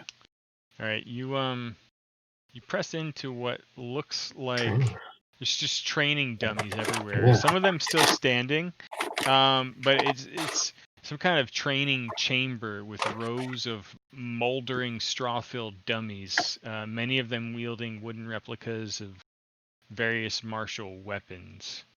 Like I said, some are broken, and the hay stuffing is spread around the floor with the broken wood pieces. There's a door to the north and to the west, but more immediately catching your eye is a wide open, crumbled open portion of the wall to the south. There's a huge mound of rubble that you could, basically like difficult terrain, slowly make your way across and out of the keep to the south. You do see in the distance some of like the trees and mountains that sort of hug around this secluded keep location. But eventually you see the path to the east that winds back down towards the beach region. To know? Yeah, I'm right behind you. But then I look at the store. I see that. See the store. I push this open. Still, I'm kind of, because of the outside, I'm kind of forgetting where I am right now. Okay, so you just push it open? I cast a shield on myself before he does that because it's a cantrip. Oh, that looks dangerous.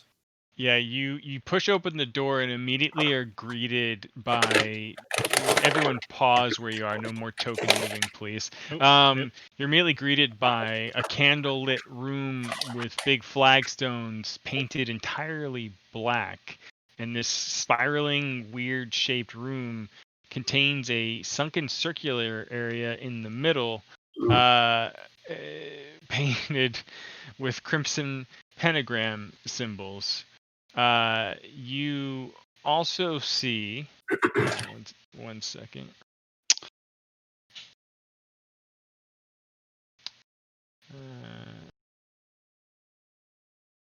You see a human male in ornamental armor with an ornamental greatsword, screaming at the top of his lungs, "To hell with you, demon beast!" And he just plunges the greatsword into the body of an imp, stabbing it very dead against the back wall.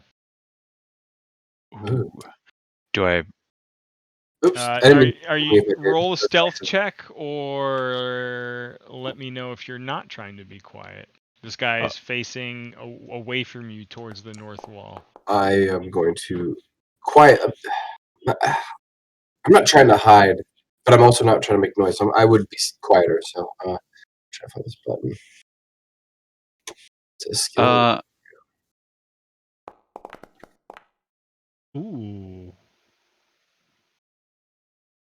Can I tell anything about that imp? I don't know if there's so you're all being fairly quiet. So let's say as you're stealthily approaching, you see him like shouting this and finishing the kill. And while he's doing that, Pitch, you're trying to glean what you can about the imp. Yeah. I don't know if there's like a. I figured since I'm a tiefling. Yeah. 1 second. I don't know how to tell what I should or shouldn't know about. Oops, that's not a real roll. Let's put it under Arcana for now. Okay. Just roll. Yeah.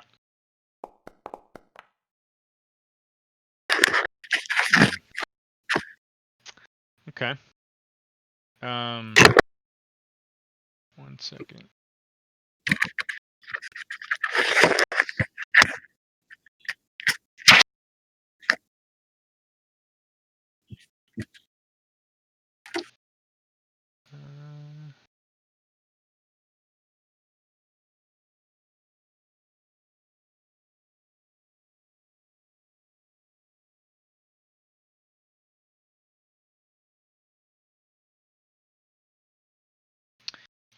You can tell with some certainty that the whole setup and the type of imp that you see, which is just kind of like a normal red imp, a devil, a fiend.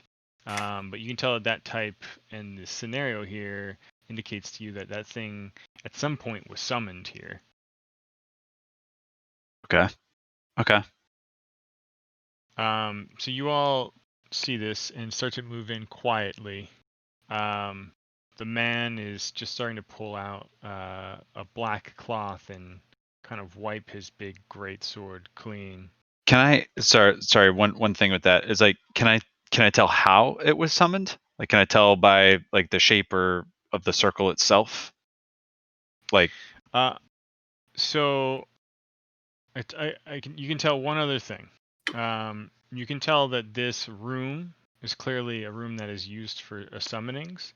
Okay. But there's nothing in here to indicate that a summons actually happened anytime recently. Interesting. Like it's clearly a chamber used for that. But there's no signs of it actually having happened here recently at all. Okay.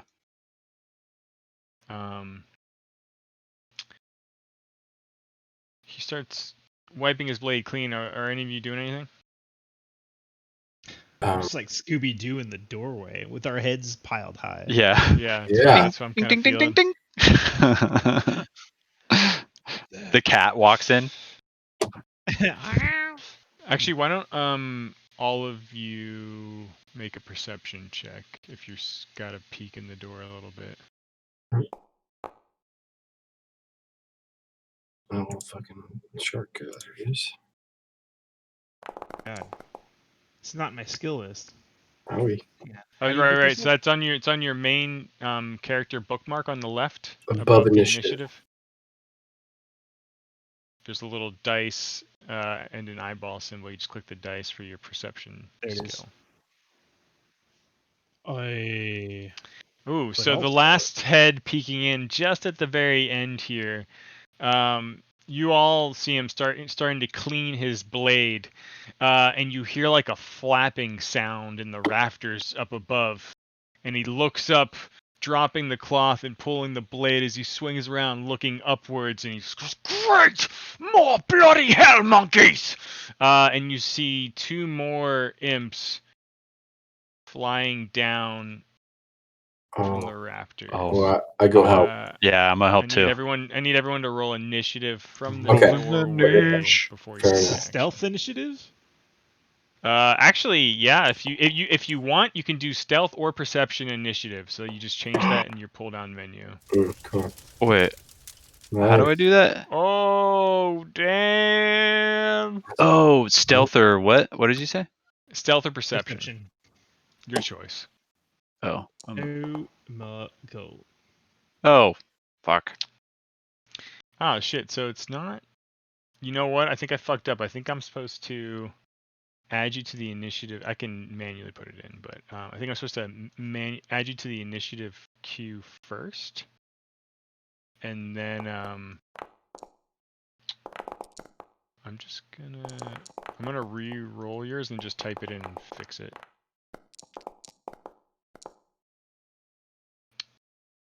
Give me 1 sec. 12.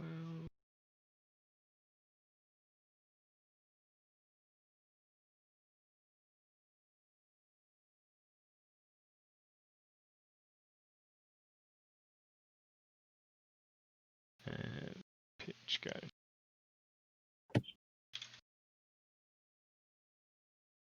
And Daryl got 25.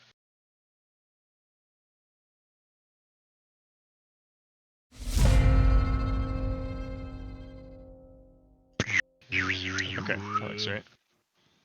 Sick.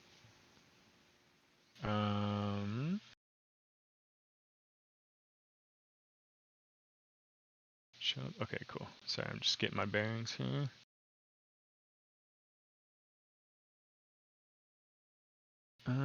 What do these fucking guys do? Hold on. Oh, I get it. That's like what happened when the poltergeist appeared. I was like, oh shit, what does this thing do? Poltergeist. Yeah, I'm running a D&D thing with some work guys, and one of my dudes died, and it's only like the 8th session. Yeah. It's great. You see the holistic imp fly down from the rafters, and he just starts like casting a spell at the man here. Let me just see.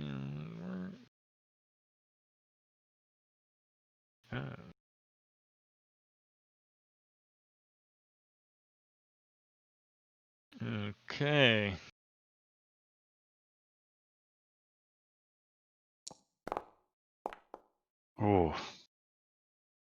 Oh, that's bad.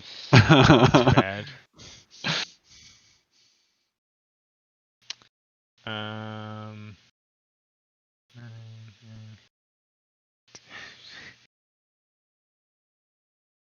Friendly, huh? Oh, I don't know how to do that. I mean, I have a real good idea what friendly does. I'm just gonna look real quick. Friendly condition makes its disposition towards you. Character. Is it just the one, or is it to both of them? Character just hostile actions against the creature. Just to the one, I think.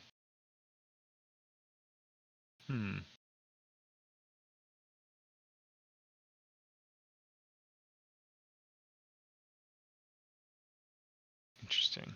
Okay. What's the duration of this shit? 1 hour. Oh my god. Okay. Well, the human male like goes to swing his sword at the thing and just stops mid-swing, and immediately turns and looks towards the other imp. Daryl, you catch glimpse of this. Yep. So I think if I remember correctly, you can 15, 20. You can I'm trying to remember how you drag your token. There was a way. Let's see. Oh, if you control drag off your token, and then you can kind of click to do waypoints, and then tap spacebar when you're ready to move along it. But just do the old confirm with me before you hit spacebar, if you would. I want to do that. Okay. This bit. Sorry, how do you do that? You hit spacebar to, or control, what do you hit to? Click off your token, and then you can kind of left-click tap to draw a path, and then tap spacebar while still holding control to ride it. Nice. Oh, I see. So 15. I believe stride is a single action point, and you move up to your entire speed. So you could, but I don't think you can break up that movement, right? You spend that action point, you can move up to your move speed, and then an action point's gone. And then you could do a single action strike, a second action strike, or another stride instead. Nice. I want to get in there, and I'm gonna unleash everyone else this. Chill out. So it's your Sorry, I just kind of understand how it works. Yeah, it's all good. I'm gonna unleash this bottled lightning on the imp. Okay. So yeah, go ahead and just tap space. You cannot take this action while the game is currently paused. Oh, shit, I hit spacebar while doing a million things. Sorry. Boom. Yay. So I guess I could be like one closer. Yeah, that's fine. Move up to... I can probably move up to 30, right? Yeah, so you're at about 20 right now. Yeah, I'm 20. Okay, so... You've got 25 movement speed. Nice. I'll get even closer. And then say, we're here to help! And I'll pull out my bottled lightning off my bandolier and then open it while facing this non-responsive imp. Alright, so I think you can just click the strike button from the inventory. Strike. Fuck off. Ooh. Fail. Oh. You okay, miss, and then do I have one more act? It's a consumed item, right? I don't know. Is it? Because it's kind of like a potion. Yeah, I've got one more. Can I use my other one? Yeah. Hell yeah. So you'd have that -5, yeah. What the fuck? Jesus. You gotta be kidding me. Alright, well, 2 lightning bottles just like either side of the imp gets mad. We're still here to help. That's my turn. He like sees your grand entrance and like he's sort of just glaring at the same imp that you just attacked, and he looks at you for a moment, shakes his head and says, "You're not the pirate bandit scum I saw earlier today." Oh no, I'm a different type of scum. He gives you like a friendly nod, and while all that's going down, the other imp flies towards you, Daryl. By the way, they might be immune to lightning or something. I don't know what's going on.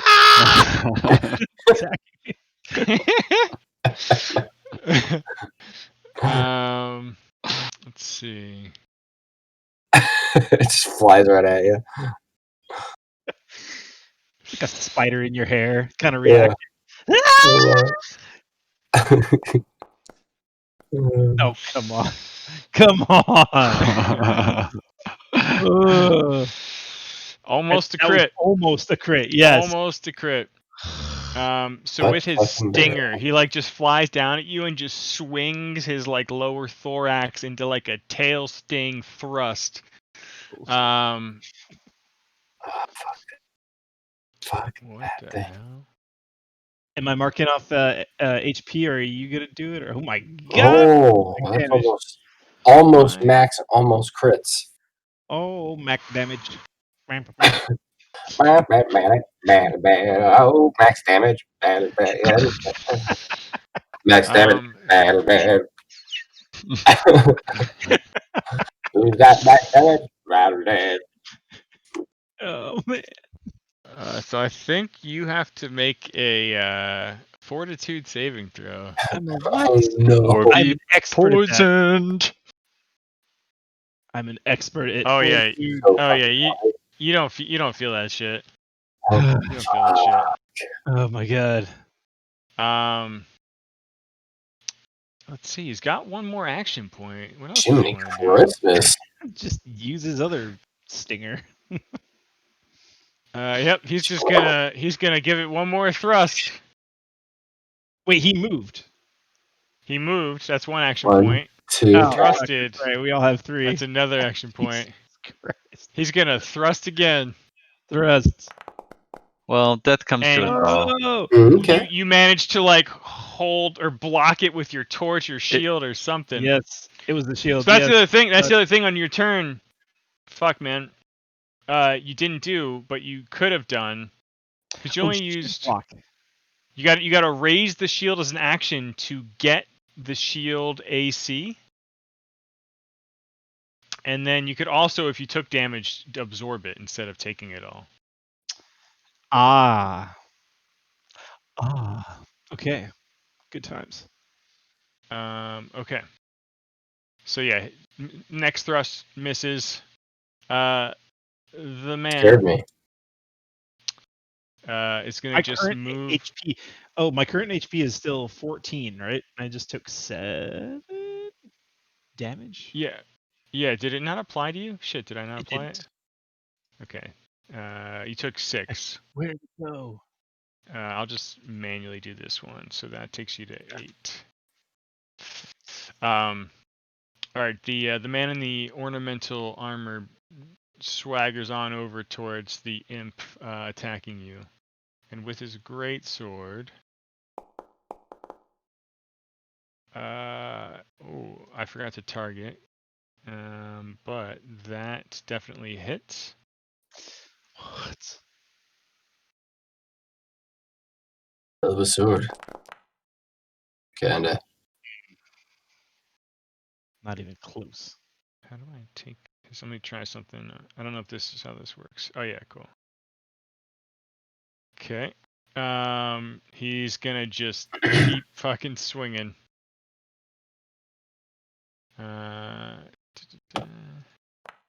Hits again. Oh yeah. Oh, for much more damage. Oh. Thing's almost dead. He just fucking, he's gonna go for it and just wildly swings once more. Critically misses. And you hear his new master behind him just saying, "Stop that! Stop it!" And he just kind of snaps into like this frozen state and drops his greatsword on the ground right in front of him. Rhaegar. Okay. Let's see. So I'm gonna try this. Where do I see my movement? So it's 25 for you. Okay. So boom.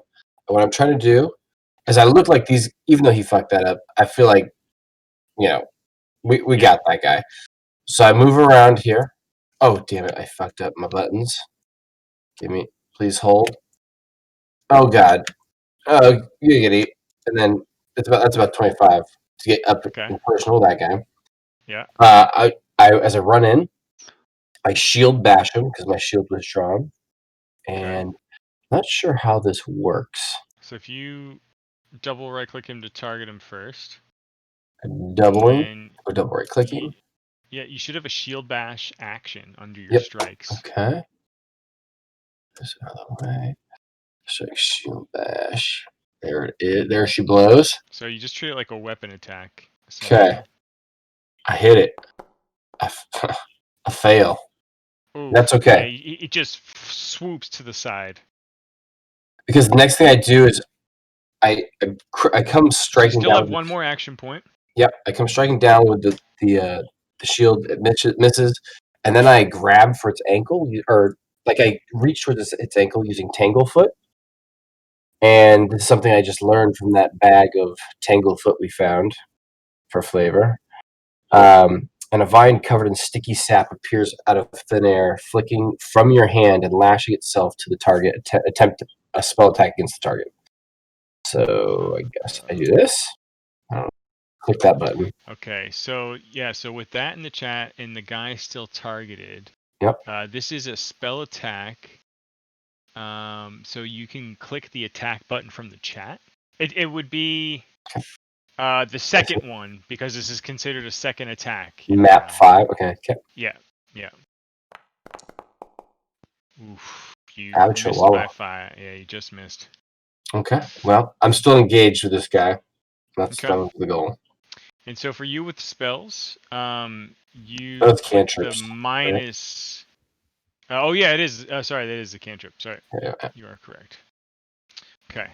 So then end your turn when you're good. Yep. That's all 3 actions for you. Mm-hmm.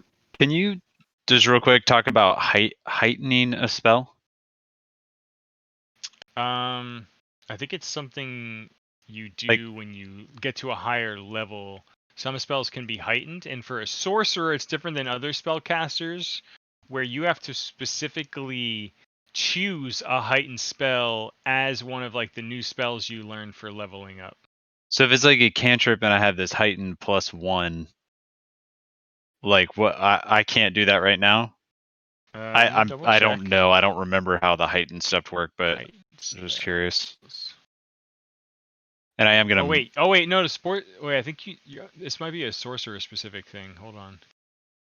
I am gonna move though.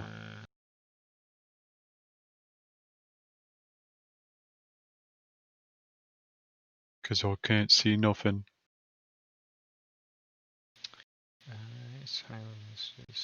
Spell.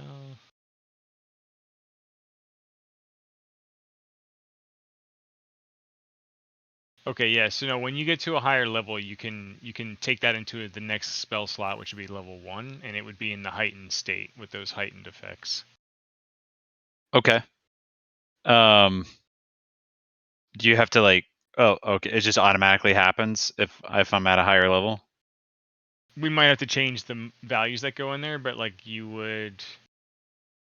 I guess like with a sorcerer, you can just automatically do that, right? Because you have 2 slots left right now. Well, I haven't moved yet, so I have all 3 slots. I'm going to move because I can't see anything. I mean, and like your sorcerer spell slots. Oh, yeah, but this is a cantrip. If I heighten it, does it turn it into a spell that it expends a spell slot to do it? If I'm using a cantrip? If you heighten it, yeah. Okay. I would like to heighten it. Okay. If I can. Well, go ahead and hit spacebar, move in. Yeah. And then I'm gonna target the uninjured one. Okay. And I'm gonna expend the spell slot, and I'm gonna as I run forward, I pull from my bag one of the slingshot bolts, and I lift my hand up, and I focus the other one, and I use this telekinetic projectile. And I hurl it with extra velocity and force. So is that I just do attack, yeah? So it says you make a spell attack. I don't see an attack. Oh yeah, there's the attack button there. So like actually, if you click the oh sorry, you did it in chat. Yep, right from the chat. So double right click to target the guy. Oh shit, sorry. It's okay. 19 will hit. But okay. if you target him now, yeah. and then do damage. And then do I do damage? Oh, plus another d6, right? Yes. Is it just a straight d6, or it's not with the modifier? Is that correct? Let me check. No, yeah. So it would just be another d6. So if you just want to roll a raw d6 in chat. All right. So he takes 11. You splat the fuck out of him with your barrage of sling bullets. Nice. That's good. Okay, round 2. Well, actually, with him doing the charm, I don't know if he loses that. Capacitated mental save state. If you use hostile actions against the target, spell ends when the spell ends. Okay. The imp is going to try to fly around the shield of Rhaegar and stinger strike him.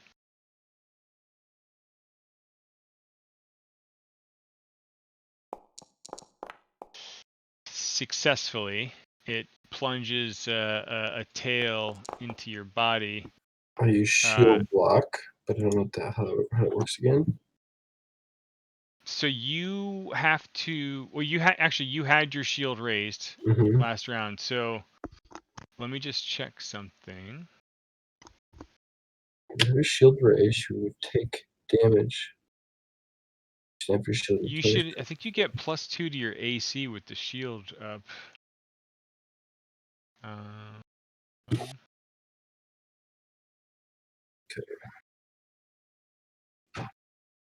You gain the listed circumstance bonus to AC.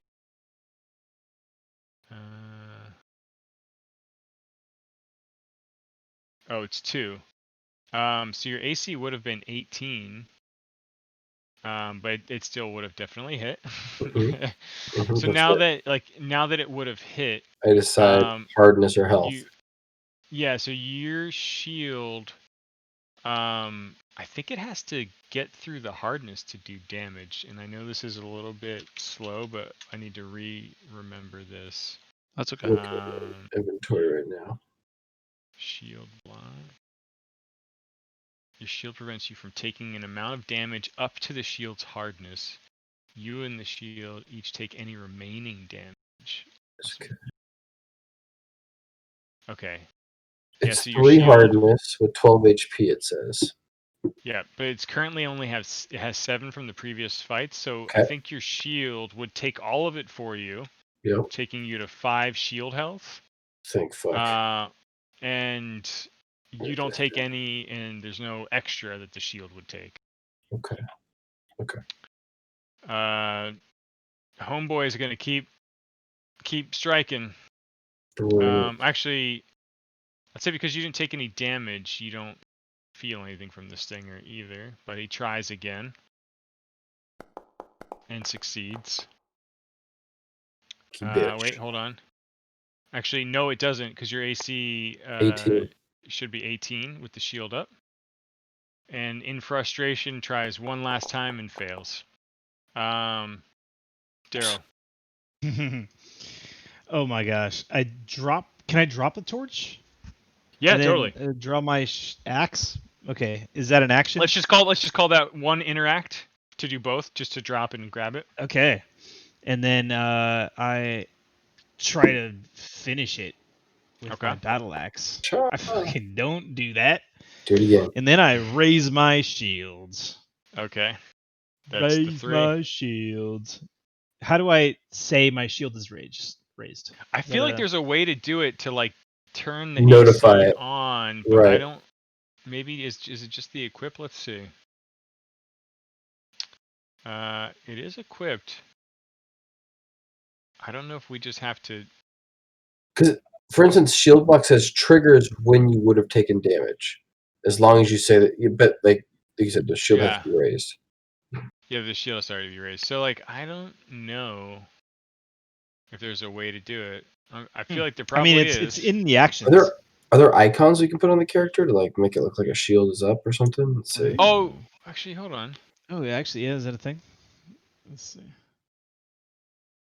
I'm just smashing buttons. No, I mean all you can see is on your character sheet under the blue shield AC. You see the value of your shield's AC. Which for Daryl's 19 with the +2. Oh, I see. Yeah, that's it. Yeah. This is my turn. Someone help me. Okay, so you're at 19. That guy is gonna return fire. And I think I made it mad. Wait, why would it attack me? I didn't even hit it. It's almost dead. Someone else is doing damage to it. Oh yeah, actually you're right. He very much would be going after him. You are not wrong. I'm just overwhelmed. All right. No worries. He's swinging back at this fuck and hits. Definitely hits. That could have been me. Yeah, right. Strike 1. He feels some venom. see. 1 second. How do I do a fortitude save throw?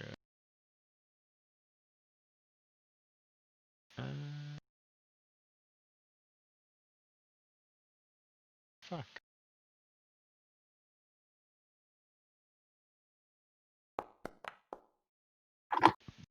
Oh, it's not good. That's bad. Yep. I will say, I really do like the way Pathfinder plays like the middle numbers of The what? like the middle numbers. Like it changes the moving target as far as like, it's not always a 0 to 20. It's based off of Yeah, it's interesting. the character. I like the degrees of success some abilities have too, to like have very different outcomes. It just seems very fair if you're extremely expert in something. Yeah. Too. Yeah. It's cool. Strikes again a second time, fails, and critically fails a third time. Yes. The man does something with lightning quickness and gets an attack of opportunity, which is not something that you get automatically in this game. You have to have the ability, which is a reaction. So he uses his reaction this round to swing once more at this fucker. Now, interestingly, I think attack of opportunity gets the multiple attack penalty. Just checking. Doesn't count towards your multiple attack penalty. Oh, dang. And it doesn't apply to this strike, so he gets his fucking normal plus 10 hit. The venom. Still misses. Yep, that venom. It's his actual turn. And the barrage continues. Let's see. Target him.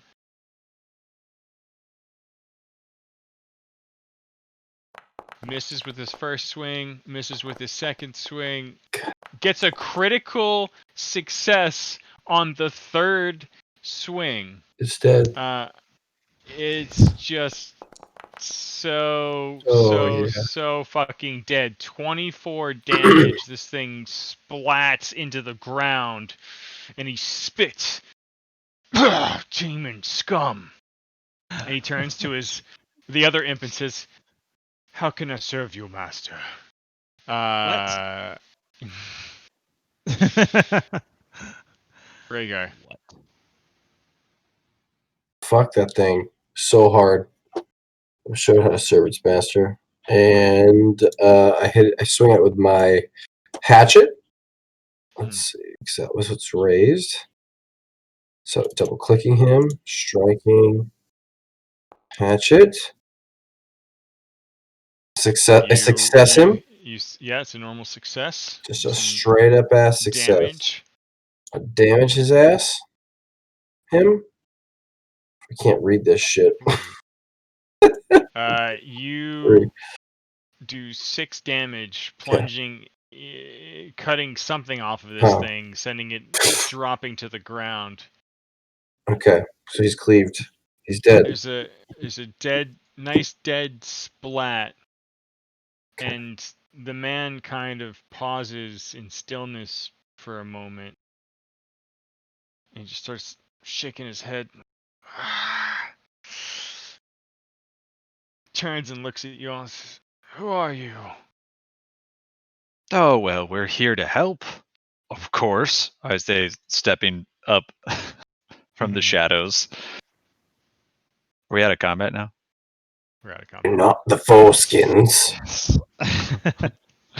We're the 3 skins, as it turns out. Meow. And who are you, sir, fighting these demons?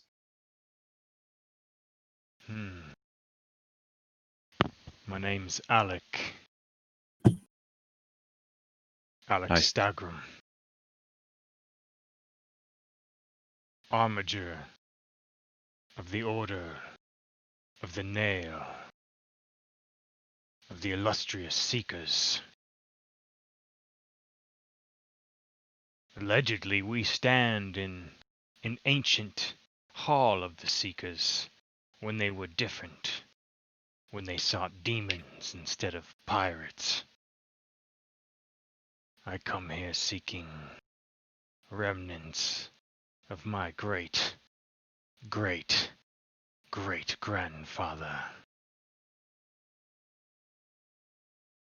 You don't have the look of the bandit scum I saw rifling around in here earlier this morning. Who are you? No, we're definitely not of that particular variety of scum. No, we're here just, we're looking for someone, actually, as it turns out. Oh, right. Navigator. I pull out my compass. Does it point at Alec?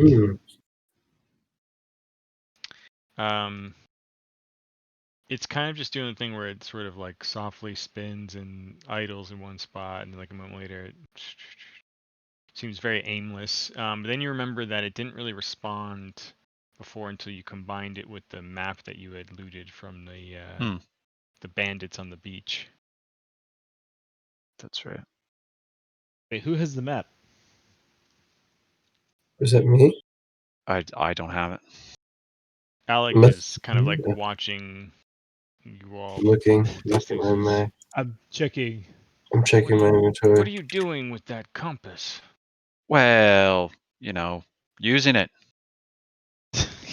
Yeah. You never seen a compass before. I have the map.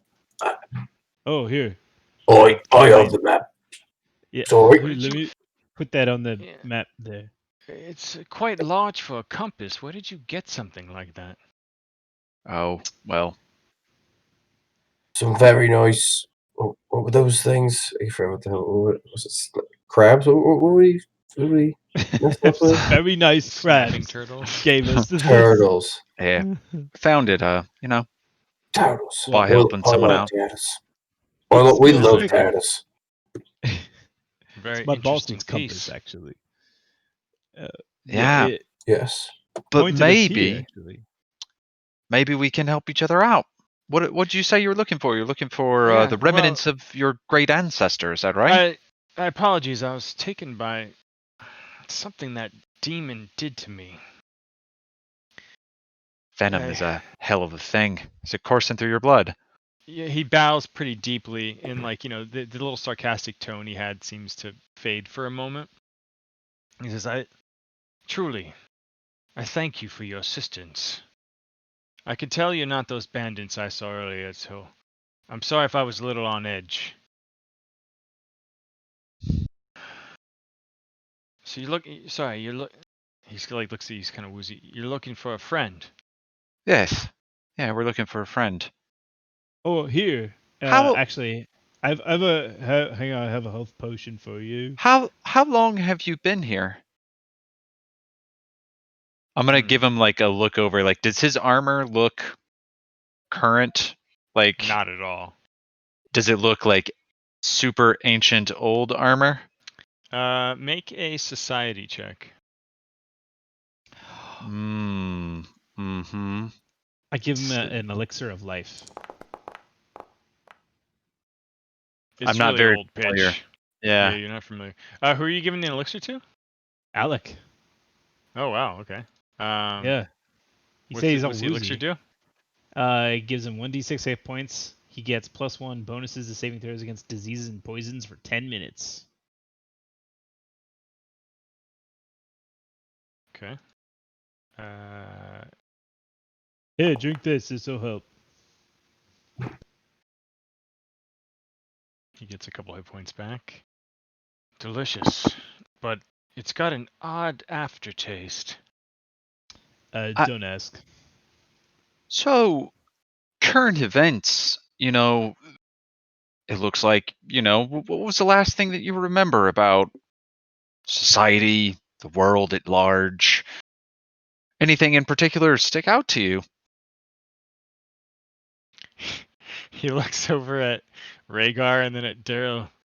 He says, something off with your friend. Are you talking to me? He's talking to everyone but you. About you. Because you're tiefling. City, based off of the circle that I was analyzing before, would I know if, like, I actually want to look down at it, and is it like engraved into like the actual surface of the stone? Yeah, stained with blood. Yeah, it's recessed into the floor as if it's like part of this room. Interesting. And it's evident enough to everyone around here as well that you see this guy. You see like these old insignias, some of them like on shield-like symbols up on the wall, kind of in the stonework. And it's just this circle with like a million different spears kind of encircling it. You notice that same insignia on this guy's shoulder pads. Yeah, he's from here. Like he said he was coming back here to take revenge? Did he ever Clean this leave? place up? Oh, is he undead? Is he a ghost? He's at the center of the circle here. I mean, if his armor's... I mean, what does his face look like? I mean, does he have like wrinkles at all? Does he like... No, he looks like he's probably in his like mid to late 30s. Maybe even a bit younger, late 20s.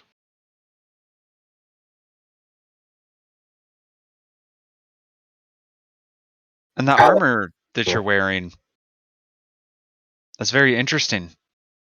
What does that symbol right there mean? And I kind of point at the same... You don't know the Order of the Nail? Oh, I've heard of it. Of course, everybody's heard of it.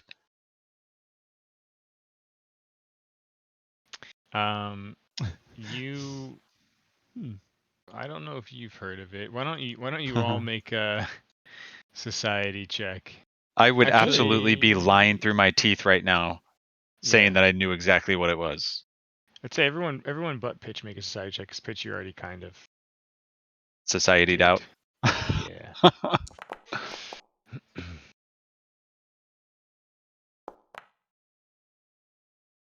Society. Okay. Rhaegar and Daryl, you guys have heard of them.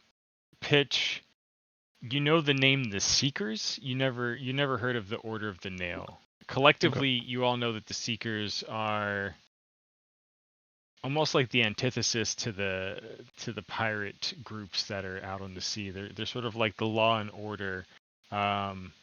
You could think of them kind of like, I wouldn't say sea paladins, but like, they have different factions within them.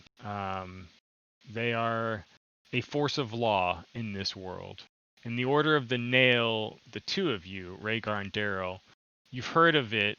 It's one of the sects of the Seekers. So as far as you know, this guy's not crazy, but the armor he's wearing is definitely not modern. That's for sure. Well, like I was saying, maybe we can help you find, the remnants of your great ancestor. Yeah, he's kind of like going around to each imp one at a time, the two that are left, and just taking his sword in an almost very ceremonial fashion, plunges the ornamental greatsword down through each of their skulls. Does it one after the other, and after each one, in between each one, he takes out that same black cloth that he dropped to the ground and wipes the blade clean. He says, "Yes, help each other, yes. So, you asked earlier about how long I've been here. Not terribly long. Rumor has it this old keep was one of the original Seeker outposts. But this is hundreds of years ago. Maybe something along my great-great-grandfather. I don't know. It's been a long time. From what I could tell in town, no one would guide me up here. No one would come near this place. So I approached with caution and entered near the training hall with the open wall. I began to venture east for spiders everywhere. Spiders? I found some magically sealed doors to the north. You might have seen the same. Couldn't get through those. I couldn't open it. Aye. Was it a dragon dog? What? Oh, yeah, the goblin dogs you guys encountered? Yeah. What was on the other side of that door, though?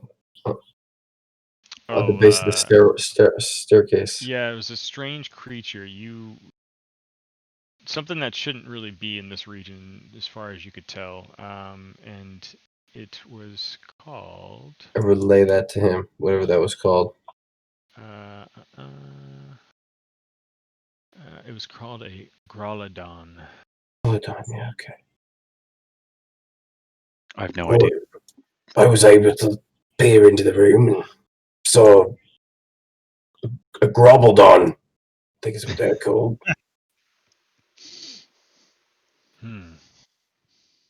Yes, I tried opening the doors. Actually, I would know what they are.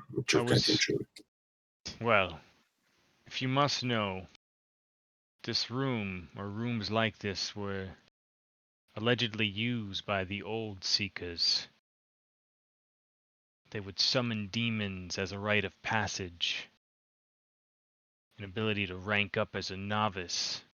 To join those who sought out the demons, you must summon one and slay it as part of your initiation.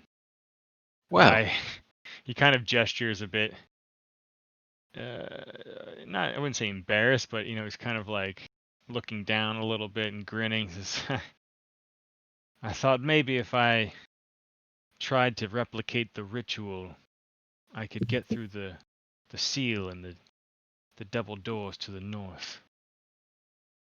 Technically, the old laws say that fellow seekers must witness your trial before it could be completed, but there are no seekers here. Oh, well, we're seeking something. So perhaps we're enough. Besides, if it's a rite of passage, and I would say all of us perhaps have helped in that endeavor, huh? Do you think we could try the doors? Do you think they would be unlocked now? We could try. My plan was to finish exploring this lower level and then eventually try to find a way down into the crypts. Oh, the crypts. Oh, that sounds exciting. Well, you won't go down there. What the heck? Well, yeah. Like I said, I believe my ancient relative, a grandfather, helped establish this fortress. And I, for private reasons, wish to recover some mementos of his. I believe I can find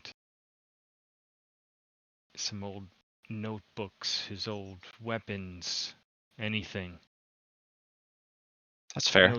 No seekers will come back to this place, I believe, but I was able to locate it, and that means something. Good idea.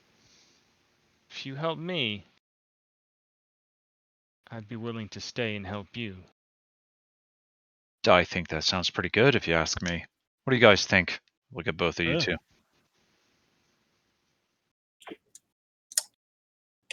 I'm curious what his personal belongings are. Yeah, these mementos that he wants. Yeah. You say that out loud? To our group, I guess. Not to him. Sure, he's probably over. Yeah. Having just murdered thing. Yeah. Wiping his blade off. I mean, it is interesting for sure. What are we here again for? I know the We're here compass pointed us here, but like to find the The navigator. The navigator, which is a person. Yeah. Yeah, it's a halfling. What is the yeah, Because we want to get off the island, so we Yeah, want to yeah, join yeah, this pirate crew. compass? Yep, I remember that. Yeah.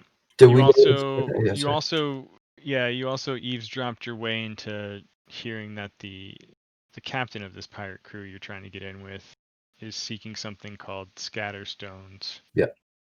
Scatterstones. That's what I You got. don't know from the meeting. you don't know for sure, but you were leaning towards some inclination that this compass map situation might be related to Leading those us to that. stones. Yeah. Or a stone.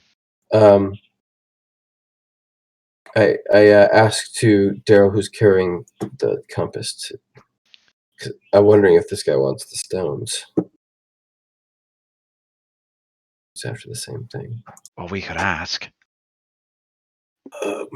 You might be better with the words than I am. So, just out of curiosity, have you ever heard of these things called scatterstones? So I'm going to do a blind roll with the shift click to see what he knows. To see if he kills you. Annoyed with his I know exactly what they are, and they're mine. I'll kill you. Oh, he kind of like does a strong brow raise. Scatterstones. I've heard of them. What have you heard? Well, allegedly, the Seekers have a special division dedicated to seeking them. Suppose that makes sense. Being the Seekers. I'm only an armiger myself, tracing the family history, as you see. Armature's kind of like new recruit. Okay. So I don't know much about it, but I've heard the stones have miraculous properties. At least that's what the tavern talk would have you believe.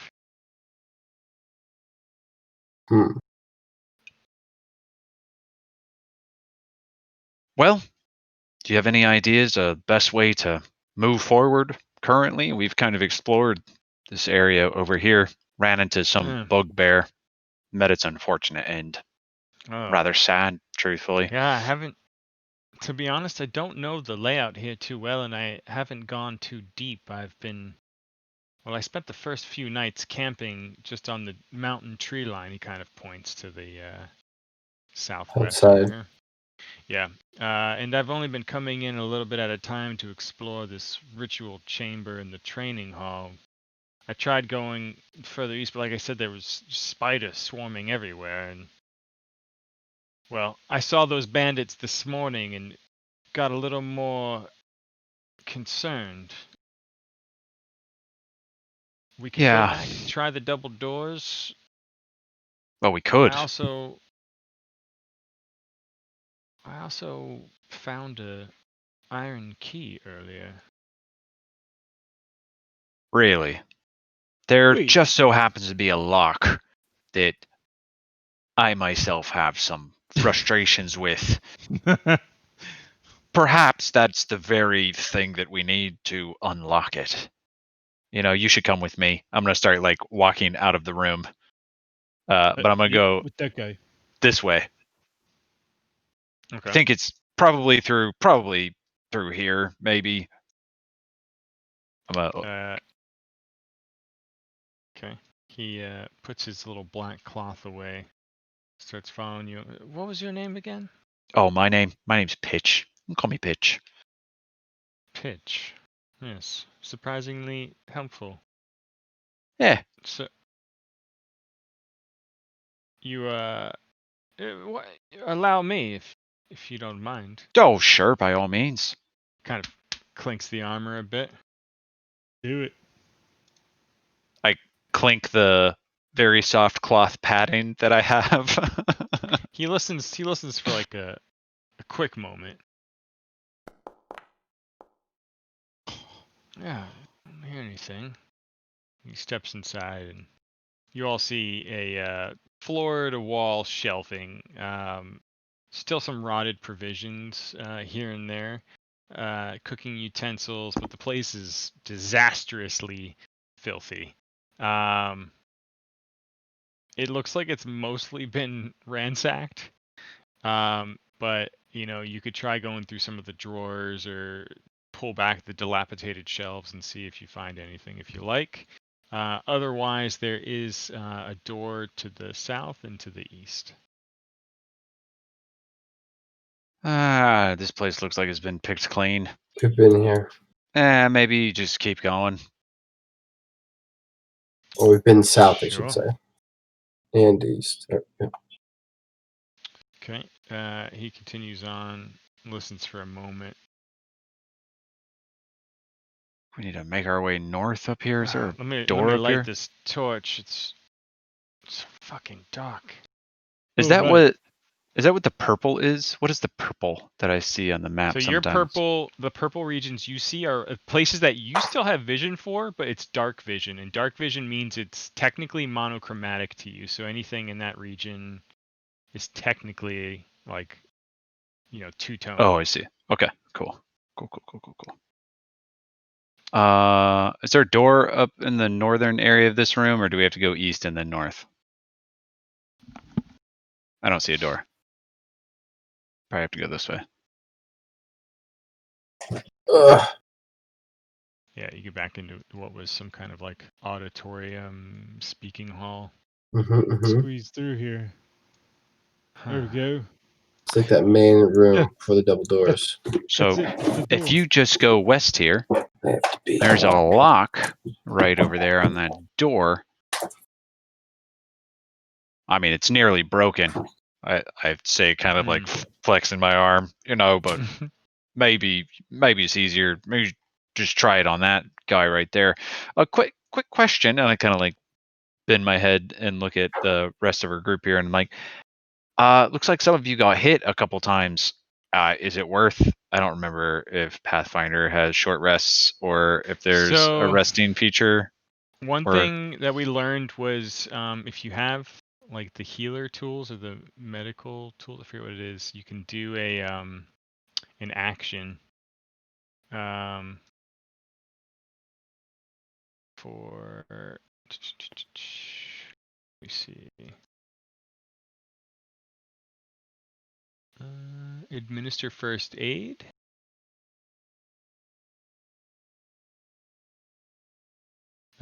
Wait, I think there's a different one.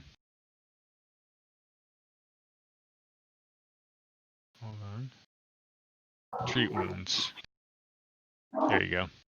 So you can spend 10 minutes with one injured living creature, targeting yourself if you want to. And you can only do it like once per hour on each target. But there's kind of a fun catch. The medicine check that you have to make with the skill check, you have to have the healer tools, but then you just make a medicine check. The DC is usually 15, but I can adjust it on circumstance. But you can also, once you become an expert in medicine or higher, you can choose to increase the DC at a chance to get greater healing.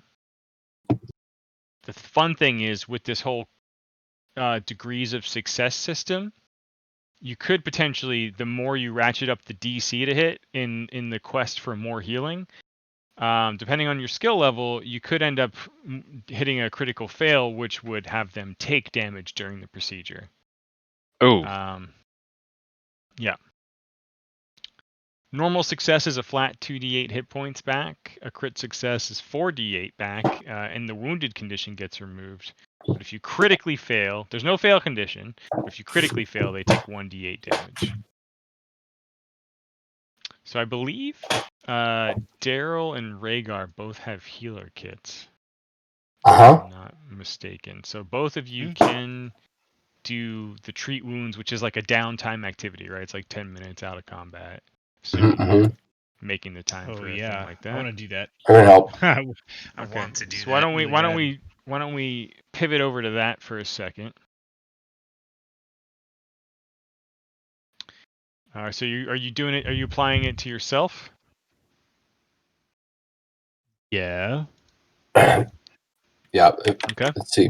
If he needs help after that, I'll see like where I can apply it to, I guess. All right. So then, you just need to make a medicine check, and you have to hit a DC 15. So does that mean that you said per hour? Yep. Does that just mean if you've received any healing at all, any treat wounds at all, or is it per person? Well, it's per person. Well, but I mean, like, if Casey also healed Daryl and Daryl heals himself, he can't do that. It's the target, yeah. Okay. So yeah, Daryl, unfortunately, you can't quite make yourself feel better.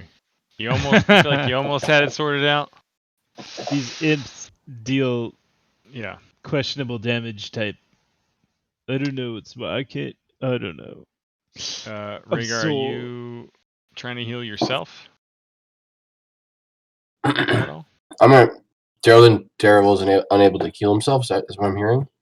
That's right. I wish to help Daryl. You can't help him. Oh.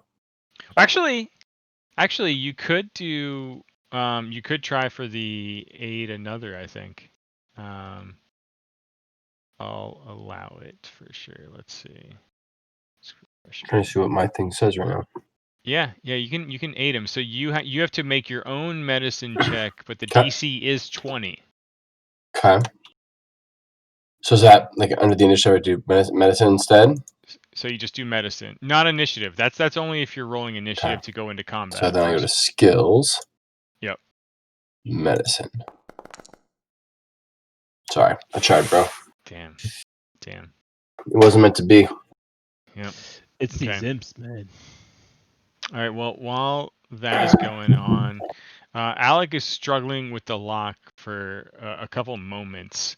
Eventually, just gets out like a small dagger and just starts like cutting around the keyhole where it appears to be kind of like rusted over a bit.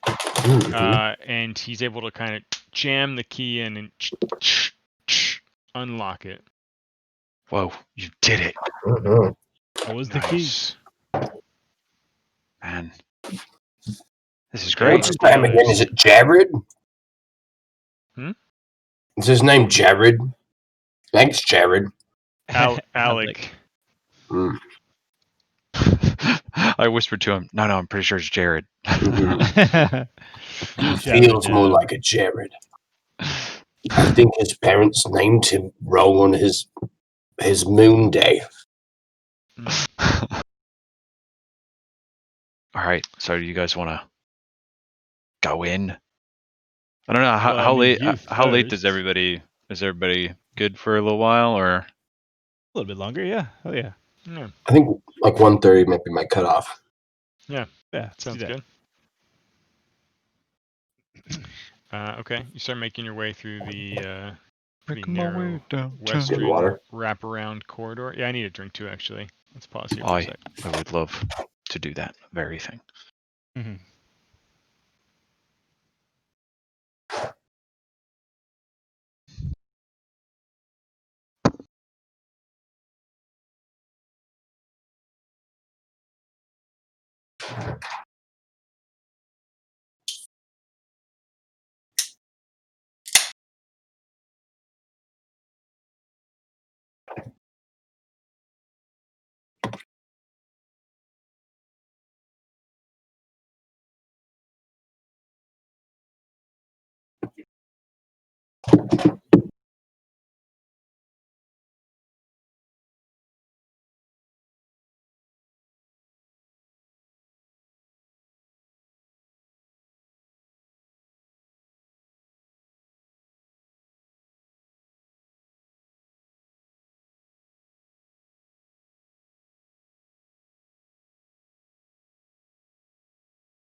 I gotta get these 2 headphones, man. Get new headphones? That's why I'm not wireless. It sucks. Oh damn. All right, so you fail to mend your wounds in the field, but Alec is able to put that key to use and open up that western wraparound hallway.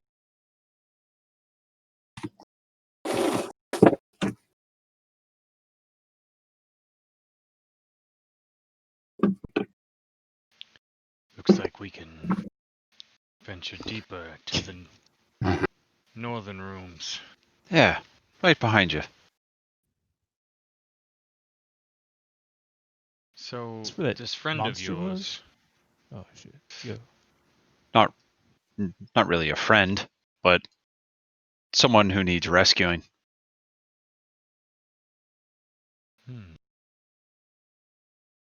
From the town, perhaps? Yeah. Navigator on a ship. Ah, interesting. You know, I might need to book passage out of here myself once I'm done here. Oh, maybe we could put in a good word to the captain for you. Yeah, well. Where you're from? Maybe I'll show the navigator my worth. He kind of shrugs off the quiet audience. Non-reception. Aren't you trying to clear your home out so you can live here? No. I don't think the Seekers will return here. No one's been to this part of the world in some time. But I've been tracking it down for the last couple years. Finally decided to use some vacation days to charter a bit of a trip over here myself. See if what I had learned was true, and here we are. Anyway, kind of like presses against the door.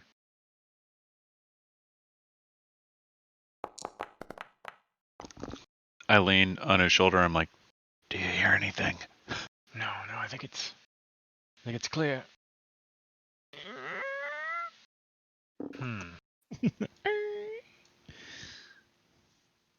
Well, no doubt this continues to wrap around where, I don't know about you, but on the opposite side here, I think the tower door, with a round walled door, was completely caved in.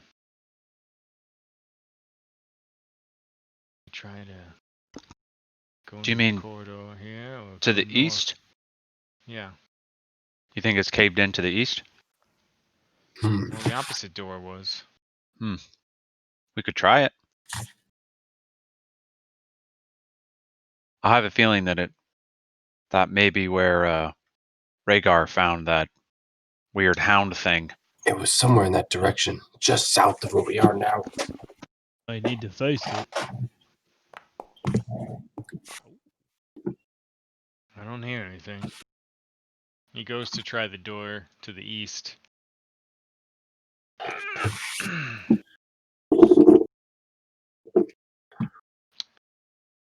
It's May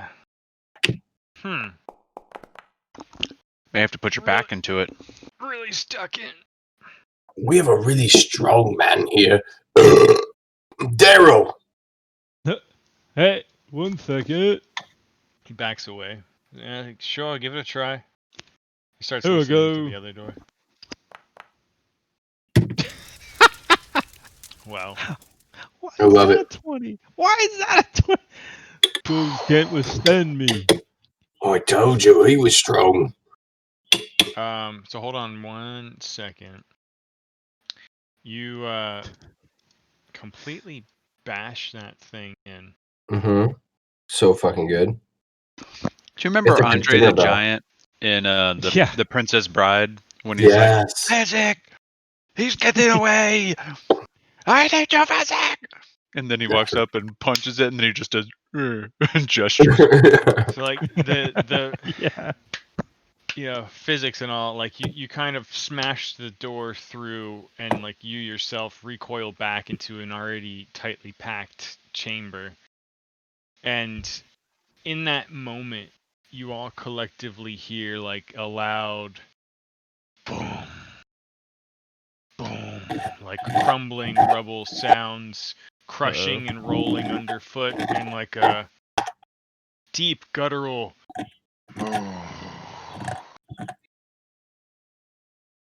Does it sound like a creature? Yeah. Can I tell from my druidic? Is this what I saw earlier? You're pretty certain it is, yeah. Oh, it's the Boulder Drake, whatever the hell it's called. The Boulder Dash Drake. So what are you doing in this exact moment as you hear this? I am ready. Back here. I am gesturing. I have my torch in one hand and my shield in the other. I cast shield on myself. Alec puts his torch out and gets his great sword into both hands and steps into the doorway. Yeah, I ready my shield and my axe. If that's what's going on, everyone should roll initiative. I fully plan. Actually, hold on, don't do it yet. Let me try something first. Not roll initiative. Let me add you to the combat tracker. Initiative. Wait, did that work? I guess we can't roll for stealth there, huh? We've already initiated and we've already blown a door open. We literally just punched down a door. Oh, there we go. I had to close the combat tracker, but I see it now. Okay. Now roll initiative. I think you can also do it from the combat tracker, like where the dice is. It's like a quick jump to your initiative. Combat tracker. Which button is it? It's the fist. You can right click it and pop it off. Oh, look at that! Look at that! That is cool. Oh damn! Oh, you've been all night, Casey. You've been rolling one better than me. Really? But I'm actually really glad because I don't want to go first. What? I think we went like mids last time. Okay. All right, let's party, shall we? Okay. 1 second. While we rolling initiatives. So does it mean I can go? So I don't see anything yet, but we're starting. Yeah, hold on. Okay.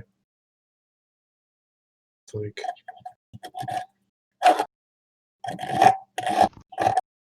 Making your way downtown. Interesting. So, just think of how much trouble we have with the bugbear. I think this thing's going to be tough. Yeah. But we do have a buddy. We have a big old beefy boy. That's what I'm hoping. Good things, Grimlaws. So, as you kind of push in and see better into this room here, moonlight kind of spills in to illuminate part of it. And this whole sort of cave-in is like from where the floor tiles are, it kind of goes up into like just loose rock mounds about 4 to 5 feet high. But it does open into the next room. You can clearly tell that. And you hear/see this big fucking thing start, like you can hear the rocks like as it's like climbing up. It's like clearly just on the other side of the apex of this thing. And let's see, with difficult terrain, I just want to see what the hell the rules are. I think it's 5 extra to move into difficult terrain. Costs 5 feet of movement. Okay. Oh, just to move into it? Yeah. And is that all that rubbled stuff? It's kind of like gloom here. Yeah. 5 extra movement. Greater. So actually, I would call this greater difficult terrain, which is 10 additional feet. So it basically costs 15 feet to enter like one of these squares. Okay. Doesn't sound like there's anything else though. So you hear this thing scrambling, and to maybe your benefit, it's taken quite a bit longer. So it just gets up to the top of this thing. Oh my god. You see this thing like clawing its balance on top of the loose rubble and like snaking its neck left and right. And it just avalanches down the thing right in front of Alec. And that's all it can do with a triple stride through all of it, moving across the courtyard, climbing over the crumbling mountain of rubble, and basically just spilling into the double wide corridor in front of Alec, who's just like, what the fuck? Great sword at the ready. It's Rhaegar's turn. That's a big boy. And he came at us, like really hostile. And one thing I know is like how to deal with creatures, even big ones. As a druid, I respect them, but you gotta put them in their place. And you hear the sounds of the ocean just surround you in this room, and you hear this, and I do this hydraulic push. This water comes spewing forth from my hands, like out of my shield, let's say. And it's a powerful blast of pressurized water that bludgeons the target and knocks it back. Make a ranged spell attack roll. So yeah, if you target the guy, okay. and then use the spell card in the chat. Oh, I see. Yeah. So actually, here's the thing that we should deal with, okay. which is cover. Cover enlarge creatures from cover. There's 2 or more. No, it'd be regular cover. Hold on. Cover. When you're behind an obstacle. Standard cover gives you a +2 circumstance bonus to AC. And reflex saves against area effects. You can increase it by using the take cover action, which increases it to +4. This thing.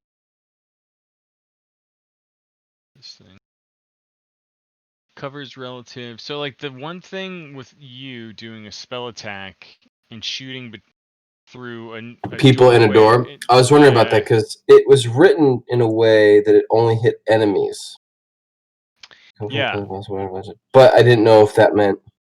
But because I had to shoot through people. Because it's still like a targeted attack.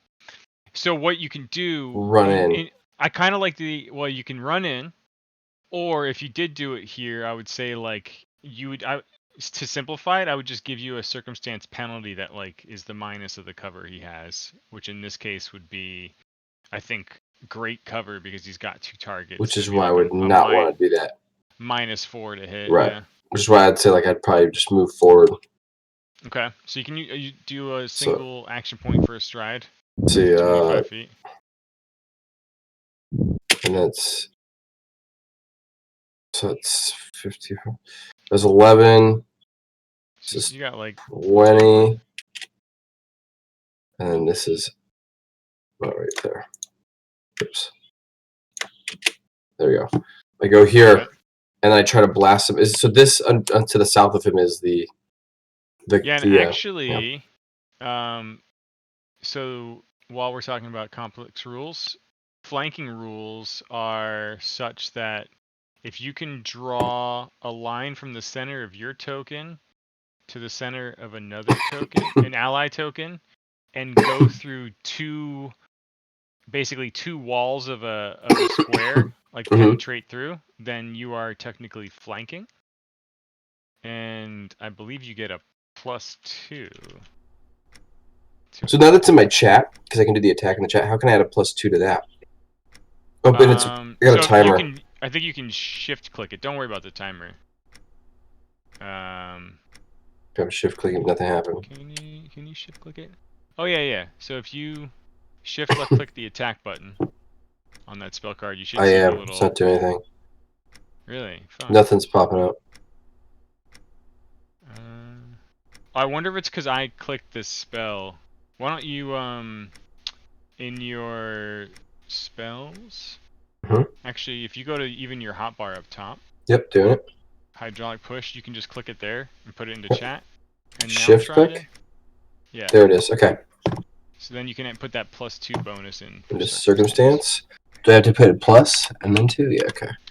Public roll is fine, and then fortune, normal, misfortune, normal. Normal.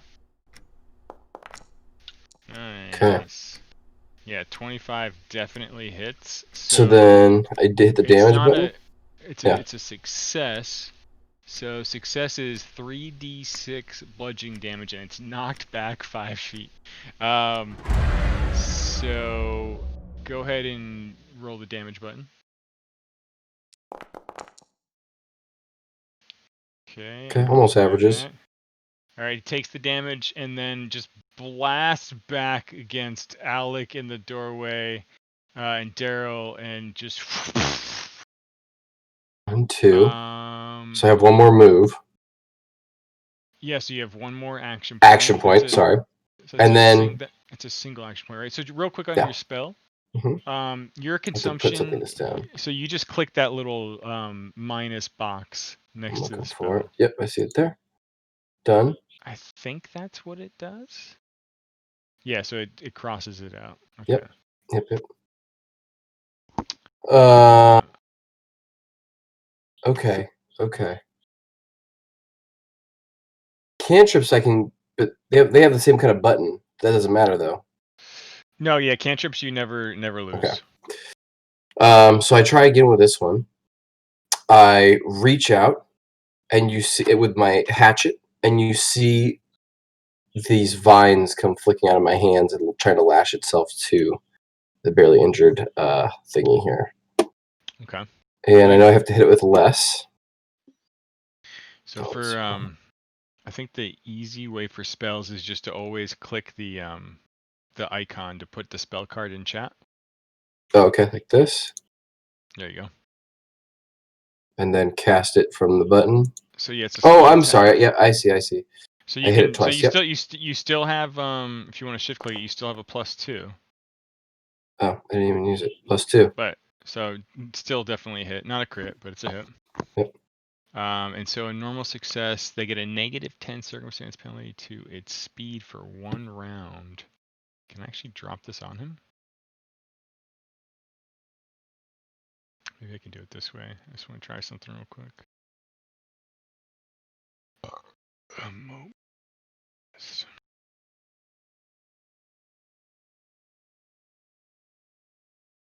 That'd be great. Like if you could just barely not get me. God.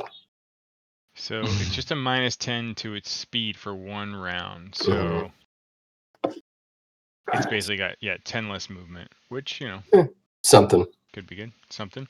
All right, that's it. And that's it. Yeah. So if you attempt to escape against your spell DC to remove the penalty. Okay, so it can try to free itself.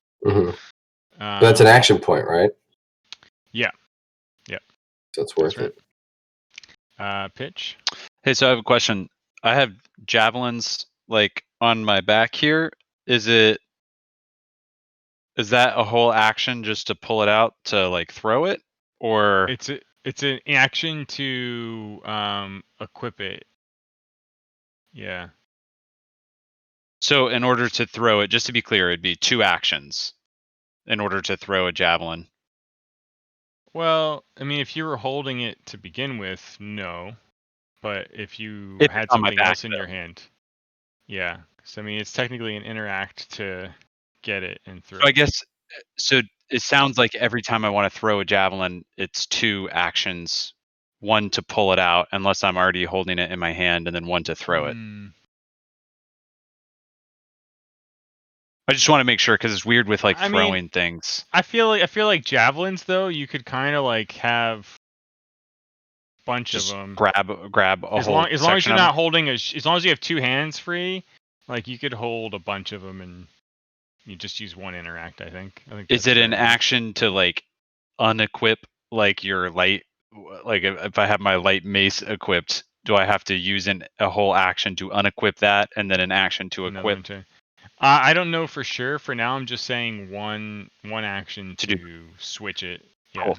I'm going to do two things. I am going to again, I hold up one of the. I actually look at one of the rocks on the ground and I pick it up in my hand, and you just see me concentrate on it. I lift it up and then I use that telekinetic projectile and just fucking crush it so hard. That is a critical fail, but there's no critical fail state, so it's just at the same time Alec is getting smashed back against Daryl and Mittens. It's just like bad timing. You're hurling rocks at everyone. They're just getting sandwiched between the two forces, like a gale storm of pebbles and debris and a crazy tropical dragon creature chomping and shoving and smashing against the wall. Fair. Then I use the rest of my action to equip all 5 of my javelins. Okay. All right. Daryl. Does it look like while we're doing things, Rhaegar, I know you mentioned you had your shield out. Daryl, have you been is your shield's been equipped the whole time, right? Mine has. Yeah. Okay. Sorry, you were saying. Does it look like? Does it look like I could even fit into that? Like, get past Alec? If you wanted to push past him and the creature, considering it just got slammed against there, I believe there's an action for that called squeeze through or something like that. Really? Holy shit! Yeah, I think it's actually like tumble through. Squeeze. Well, you'd have to like push through. Tumble through. You stride up to your speed. During this movement, you can try to move through the space of one enemy. Attain an acrobatics check. Either would work. Squeeze or tumble through, your choice. Excited to see what this looks like. Wait, hang on. Let me look at the squeeze through. What is squeeze? I put both in chat. Oh shit. Squeeze. What? Oh wait, no. Squeeze is more of a downtime. Squeeze is like out of combat. Okay. I'm sorry. Tumble is like tumble combat. Through seems like All right, here we go. Tumble through. It's an acrobatics check. Against the enemy's reflex. Yeah. I don't even know what that is, but here we go. Yeah. You try to. What happens? Describe it to us. Daryl's waiting for an opening, and he sees it, and then he just does one of these where he's like just trying to like squeeze through, and he doesn't do a very good job of tumbling, and he probably gets pinned against the wall. Yeah. Well, that's one action point. Well, I'm still got 2 more. Oh wow! So that there's no like failures. Okay. It's not a critical fail. So. And I trigger reactions as if I had moved out of the square I started in. I don't know if that matters for the beast. Your movement. Oh, so your movement ends and you trigger reactions as if you had moved out of the square you started in. Movement ends and you trigger. No. Because that's okay. So basically, like if you had failed and there had been an enemy where you were coming from, then they might have gotten an attack of opportunity, or if they had some kind of special reaction ability. It does not read to me like this thing would get a reaction against you, but you are stopped in your tracks in front of them. I'll try to attack it with my axe past Alec. Okay. Alec, duck. Holy shit! Oh my god! God, you're a pro. Oh, that's the third one, maybe. Oh my god. So I was gonna say you have a -2 circumstance bonus. Sure. So, but it's still definitely a hit. It's just not a critical, right? Like 24? a natural 20 is not a critical hit. It has to be 10 more than its AC, and 24 is not. Okay. Cool. Okay. But you do 7 points of damage, and Yeah. the thing is kind of like. Oh yeah, I raise my shield. You do that, and So that's 3 things. as you deal damage to the thing, you see it kind of in a reactive inhale. I raise my shield. A noxious breath is released as it hisses this nauseating cloud in a 15-foot cone in front of it. I knew it. Oh, I try to hide. I don't know how to draw cones. I know there's a way, but I don't remember it. Like, that's a circle, and that's cool. Yeah, it's not a cone. It's not. Hey, oh no! Can I delete this? How do I delete? Oh wait. Oh my gosh. What's fine? 15-foot cone should hit pretty much all three. Oh, whoa! Whoa! How'd you do that? With magic. Is that effect thing? Yes. Yeah, if you go to effects and then click the little magic hat for special effects, there's a fire cone. Dude, that's awesome. Sorry, we all die. Yeah.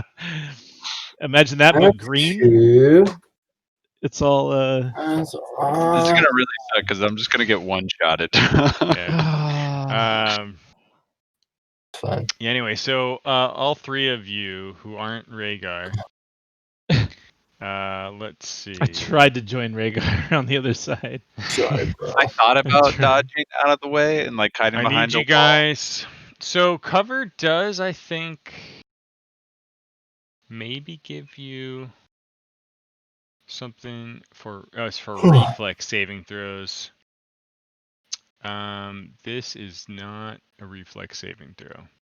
It's more about the noxious nature of it than anything. This is a fortitude saving throw. So I need everyone to make a fortitude saving throw that's in that cone. fortitude save. 8.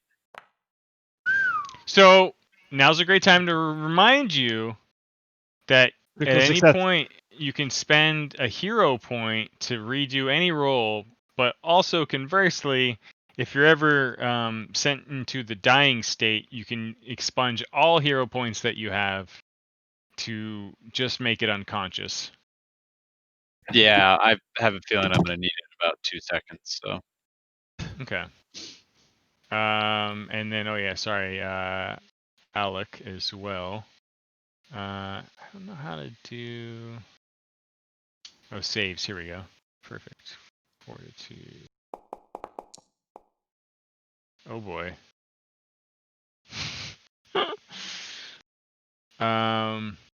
So both Alec and Pitch gain the sickened 1 condition.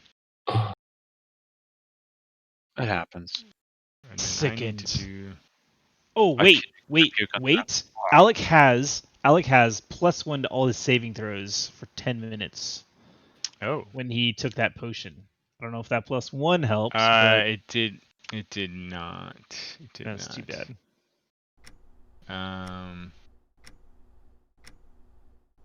Okay. So sickened 1.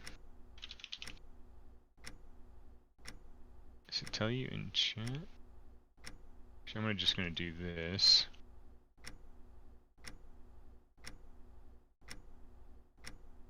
Okay. I don't know if I can apply it on here. Let me try this real quick.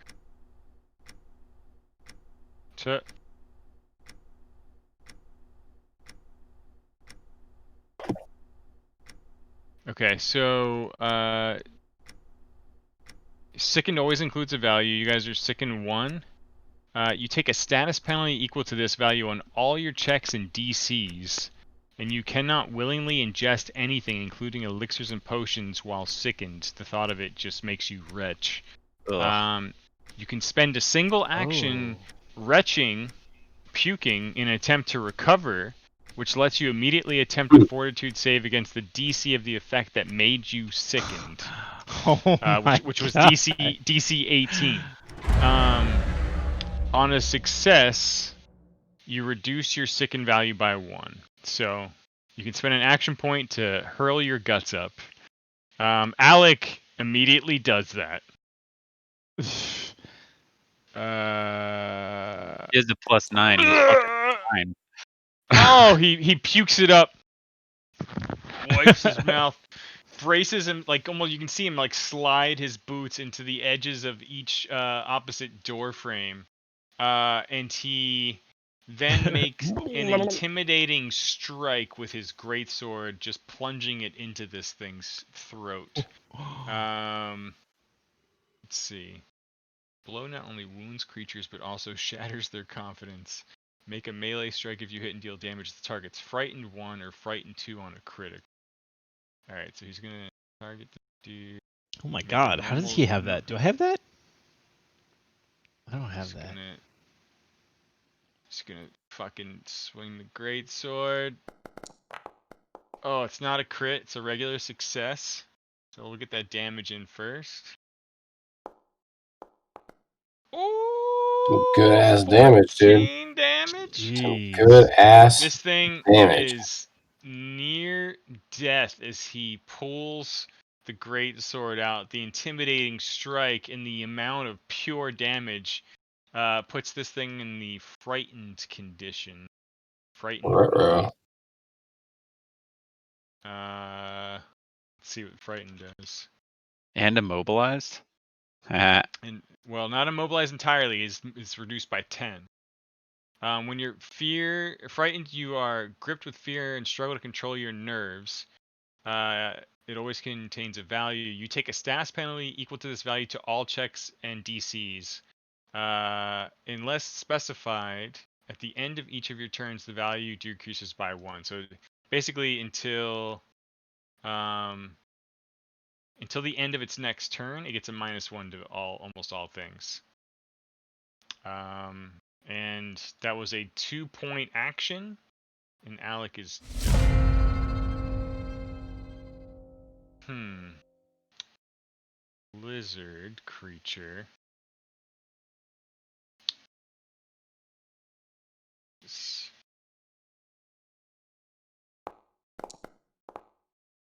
Wow. Okay. Checking to see its will to stay in the fight here. And it rolled a natural 20. So it's not very happy.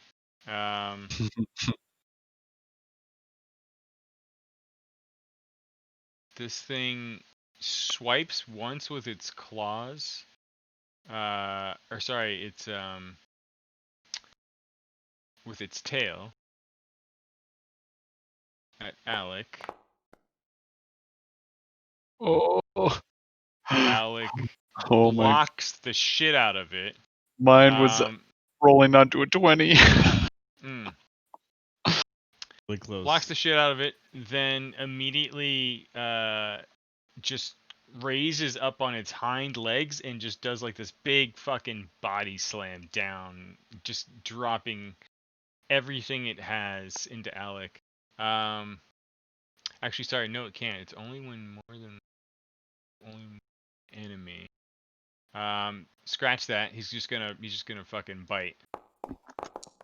And I forgot that that's also -5 because I forgot it was the second attack. So that's actually an 8, which is a critical fail. And with that critical fail, Alec, in my mind, would get his attack of opportunity. So he immediately retaliates with his greatsword. Oh, yes. And definitely hits. And just finishes the fucking job. I believe. Piece of me. Just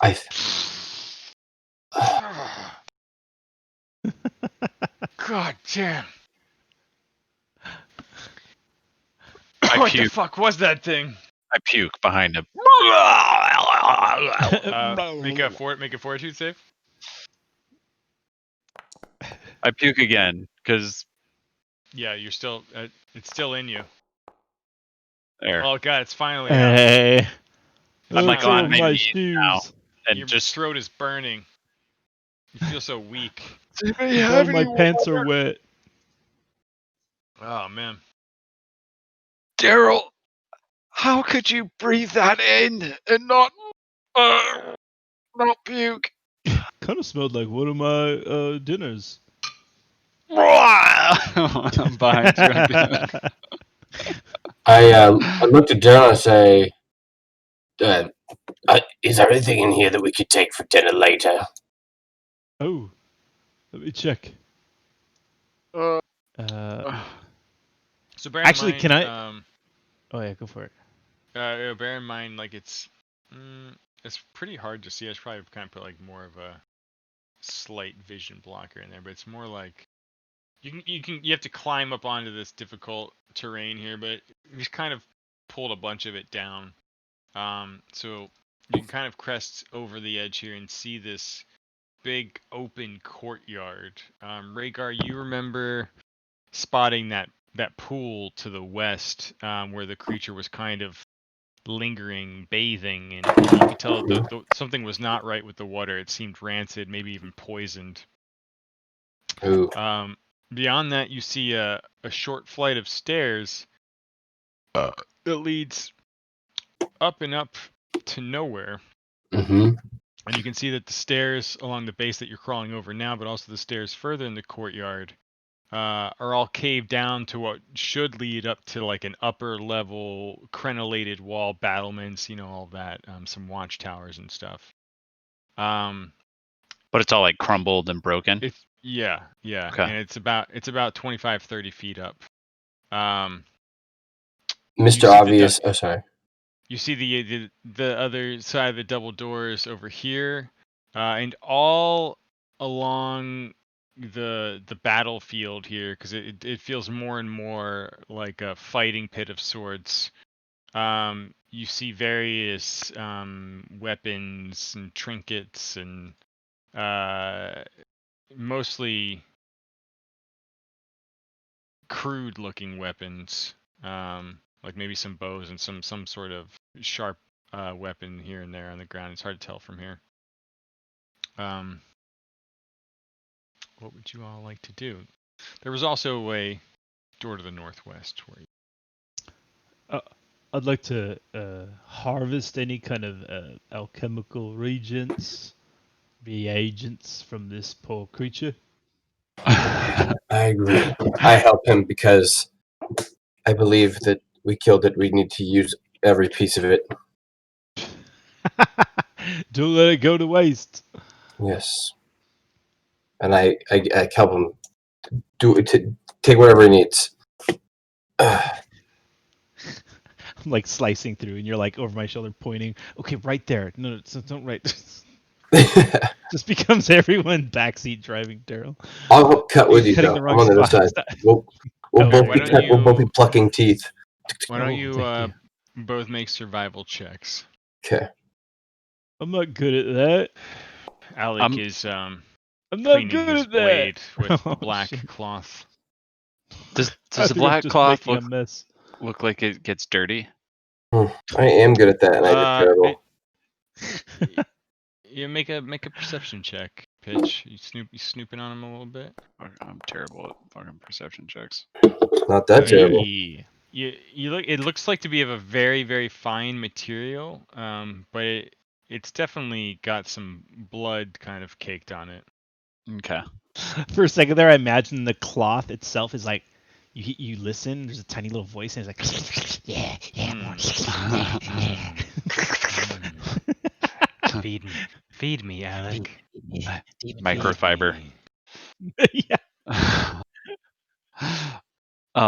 While you guys are butchering the thing, I want to go up and put my hands on it, and I close my eyes, seeming to concentrate to see what kind of magical essence, if any, this creature had.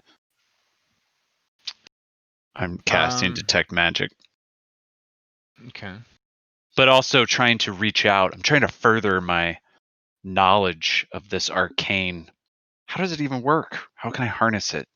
You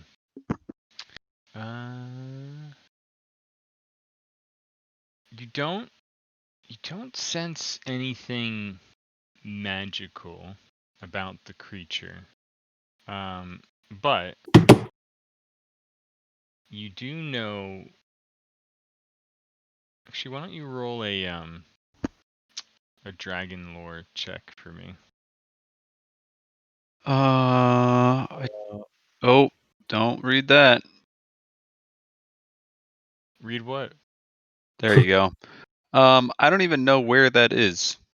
Oh, it's under your lore skills. In the middle there of your skill sheet. Oh.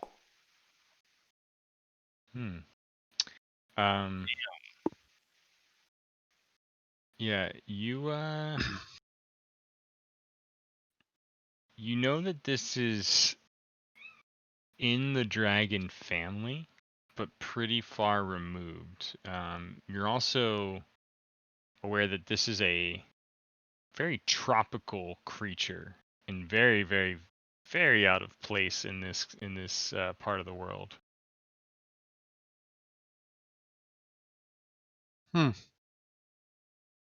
Doesn't seem like this thing belongs here.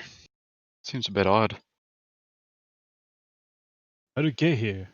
Alec, what do you have to say about that? I want to I guess I can't move.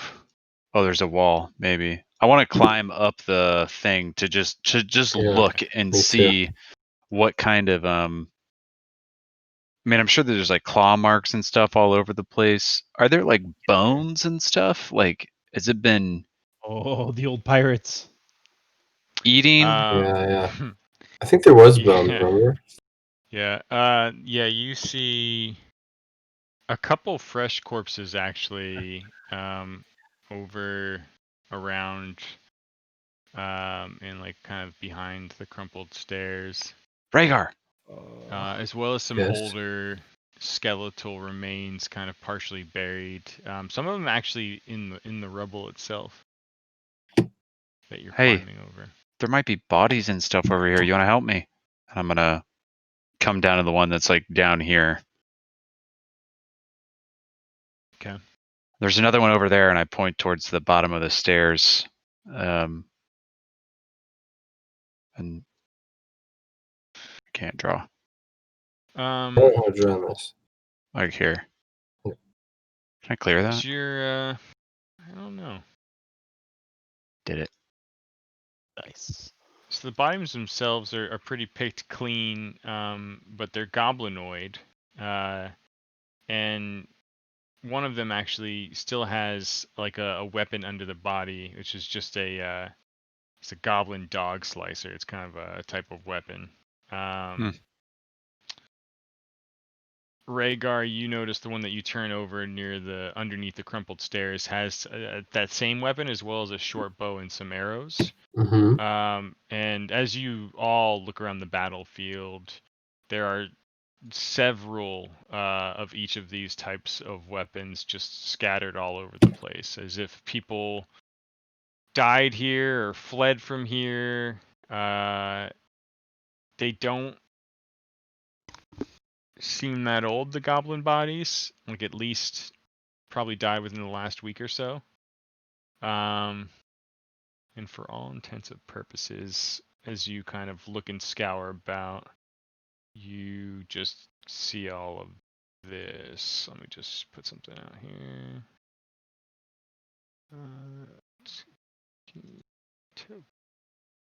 Yeah.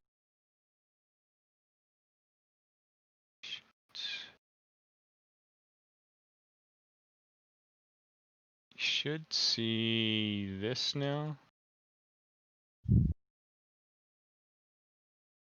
You can just double click to open it, I think. So there's about 7 dog slicers, 3 short bows, and 14 arrows just scattered all over the place. What the fuck is a dog slicer? Looks like a short bladed knife thing. Dagger, yeah. Oh, yeah. This sounds weird, but like, short bows can are I- expensive. like, does I'm trying to figure out if someone is feeding this by like throwing goblins down from the story above, or if like the doors themselves look like their earth has been freshly kind of pushed, you know, like you can see like little rivets as the door itself had opened or something down in the where the magically sealed door. I got you. Like I just want to figure out if they're throwing them in, like what they're keeping this thing alive by feeding it goblins. Yeah. Yeah. Okay. You can.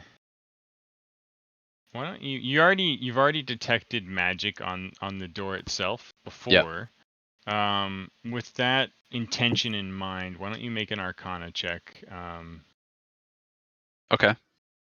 As you sort of check out the door a bit more closely. Ooh. Okay.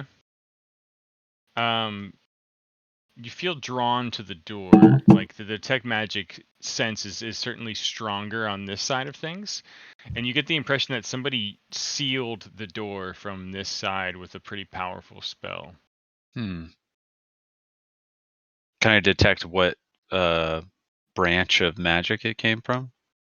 I don't know anything about branches of magic in Pathfinder. I ask that maybe foolishly.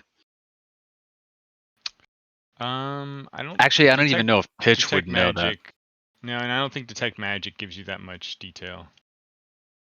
You know it's not illusion.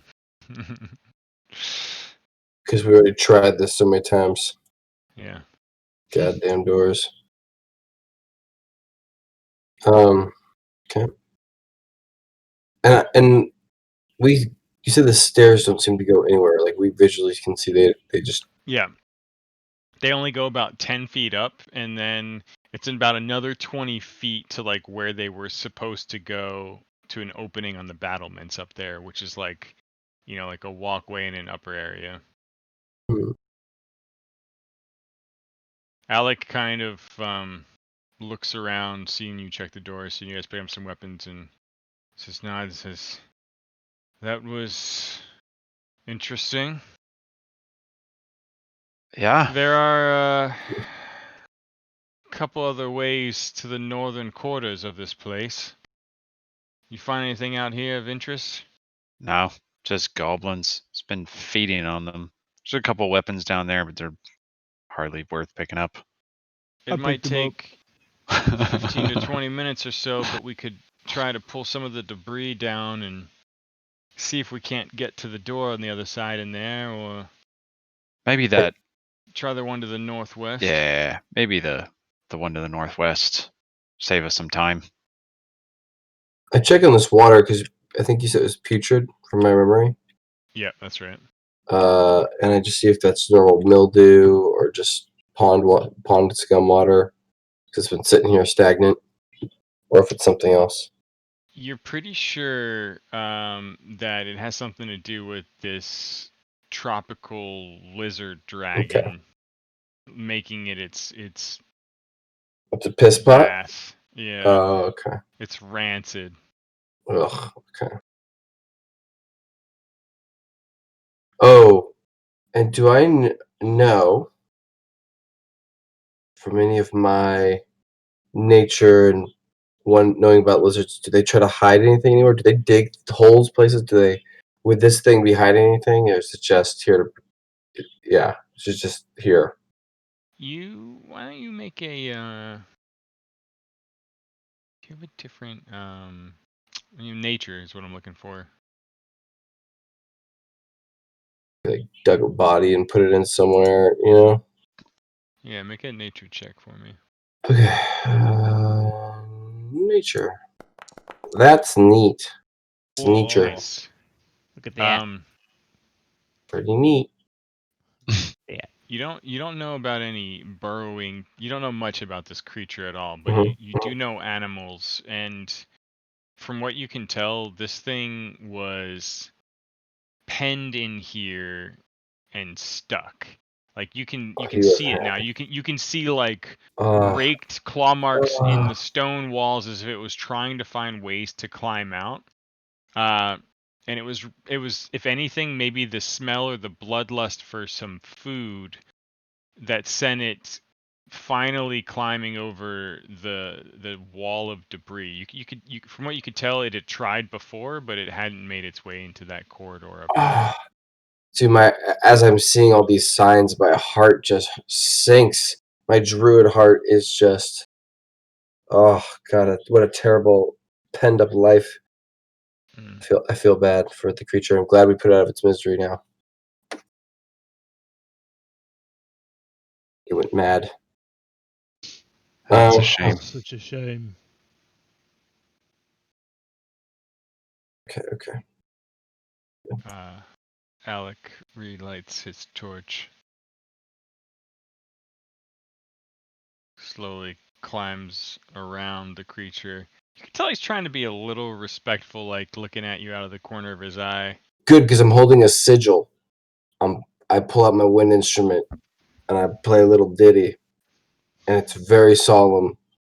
And do I have a candle? Hold on 1 second. Got torches. I have a torch and some Torches flint and are steel. lit. Here, I can light your torch, sir. There you go. So if you right-click your token, there's a little top left torch icon. It's orange now. You can toggle it on Right click and it? off. Okay. Oh, look at that. Oh, okay. It's on now. Okay. Yeah. Oh yeah, there you go. Yeah. Cool. Yeah. It sounds just like this. It's like a little twinkly Zelda-y kind of ditty. Yeah. I feel like that guy would be looking like, all right, dude, can we like get moving or? Yeah. he actually stops on the other side and he's like looking past the slain body of the dragon lizard across the rubble, and he sees you with your candle, and he kind of like he's smirking for a moment, but it melts away, and you can see his face as he holds his torch, and he nods at you and he says, "I get it. I'm in no rush." What a guy! Damn. Wow, learned so much stuff. And Chuck Norris nod, or no, the woodsman. You know that woodsman gift for us. It's like that little nod. So I give it back. I'll find it.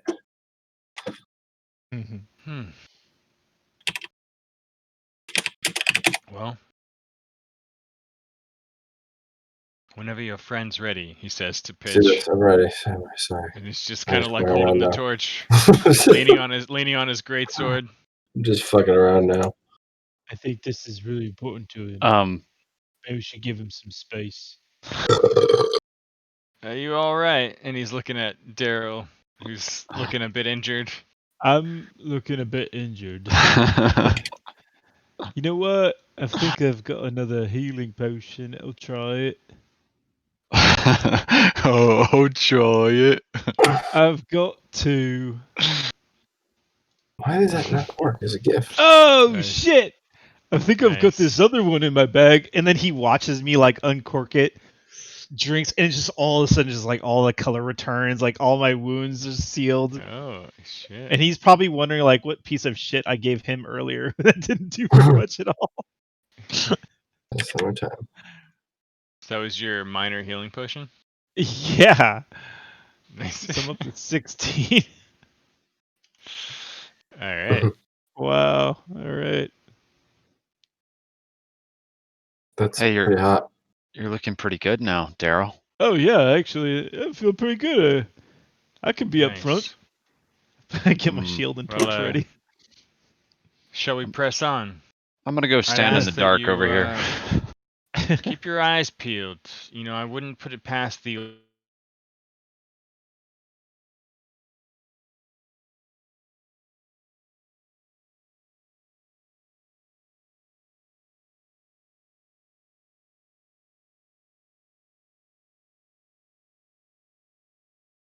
Which one should we take? I think the door to the east looks kind of blocked, doesn't it? Oh, Wait, right. yeah, so You would trying to go downstairs. You'd have to spend about like 20 minutes kind of clearing rubble to get access to it.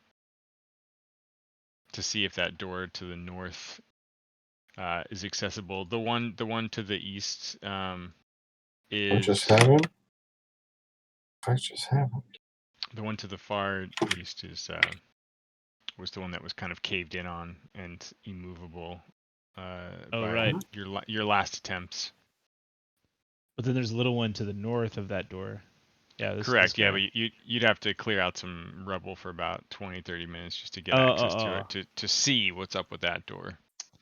Or there's a door over here. Yeah, we could just open. Let's go through Pitch's door. Oh my god, dude. Sorry, I'm really lazy, Daryl. What's up? My son installed Jedi Knight 2 on my computer. And I was like on Steam, I just like, yeah, go away, finish. And then it just launched the game. It was like super loud virus in my ear. And now like my whole computer is like a 1080 resolution. Like because it's an old game, like fucked up my whole machine. Oh my god. Oh my god, what is happening? I'm really proud of your son though. Yeah. That Jedi Knight going on. This is my screen now. If you need to reboot, that's fine. Okay, mate.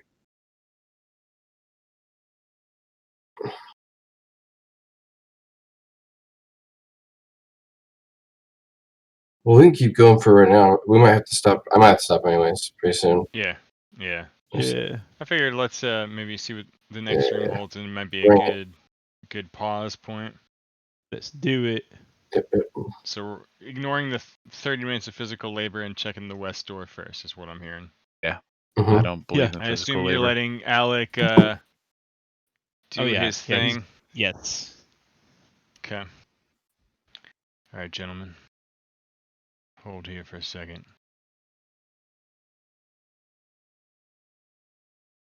If my button would work. There we go. Okay. He tries the door. Steps into the archway. And like you can kind of see in behind him, he's got his torch lit. It's a wrecked room with just more toppled shelves and filing cabinets. You kind of see as he starts to creep into the room, like a wall just to the southwest that is open to the wild, but it's covered with like dirt and mounds and overgrowth. It's for all intents and purposes about 4 to 6 feet high, just dirt mounds all over to the west here, but open to the exterior. You see a door to the north and a door immediately to the east. Oh. What would you like to do? Ooh. Guys, which way do you think? East seems kind of fun. Yeah. I vote east. Oh, wait. Does this go outside? Yeah. Yeah, but so what about this door? You approach here and like it's just like about 4 to 6 feet high, these big dirt mounds, kind of just overgrowth in the wall here, if anything. You don't really notice anything abnormal. Pitch, you start heading towards the east? Yeah. East sounds good. Casey, can I assume you're following along? Yeah, I just got back working. Sorry. No, it's alright. Nice. Pitch, are you doing the honors on this one? I'm pretty sure this door right here. I don't hear anything. I'm going for it, and I'm gonna open the door. Okay. The door, it feels a little stuck, but like it starts to push a little bit. You feel like it just needs like one good kind of lean into. Yeah. Just a pretty simple athletics check here. Oh yeah. If I can find it. Oh yeah. Here we go. Feeling real solid about this one. Oh yeah, nice. The door, and you see like a pretty narrow corridor that leads to another door. But just as you do that, like Alec trying to catch up and push behind you, Daryl, more than anyone, you hear like a squeaking sound emerging from within the mounds of dirt to the western open wall. I need everyone to roll initiative. It's just some squeaking. Do you want to add us to that initiative thing? Oh yeah, sorry. Shit. Thank you. Oh, and that's why we clicked on the niche, right? Niche tab. I apologize, Daryl. If you want, you can use that 15. Yeah. Or you can re-roll. 15, please. I'm just gonna click it and then replace it.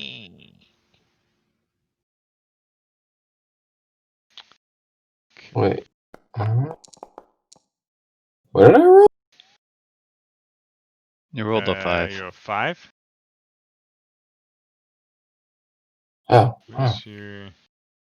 Your initiative's on medicine when it should be on perception, so it should be +3 beyond that. So you actually check it. We bump you up medicine up to initiative. Which is weird, because mine still, I don't know, something got fucked up. It still says perception. I'll take it. So, emerging from the mounds are 3 giant rats.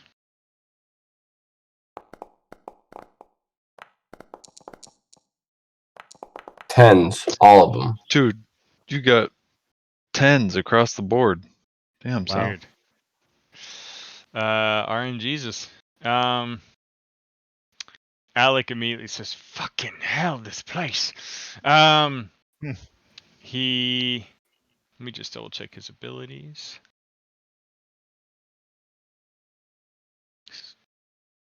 You see him kind of leap over the fallen shelving beside Rhaegar and says, "Behind me!" And he does a big power attack, a two actioner. A particularly powerful attack that clobbers your foe but leaves you a bit unsteady. Make a melee strike. This counts as 2 attacks when calculating your multiple attack penalty. So I guess if you did something after this, it'd be a 3rd attack. If it hits though, you deal extra weapon die. You deal 1 extra weapon die of the damage. Wow. Okay, and it scales with level. That's cool. All right.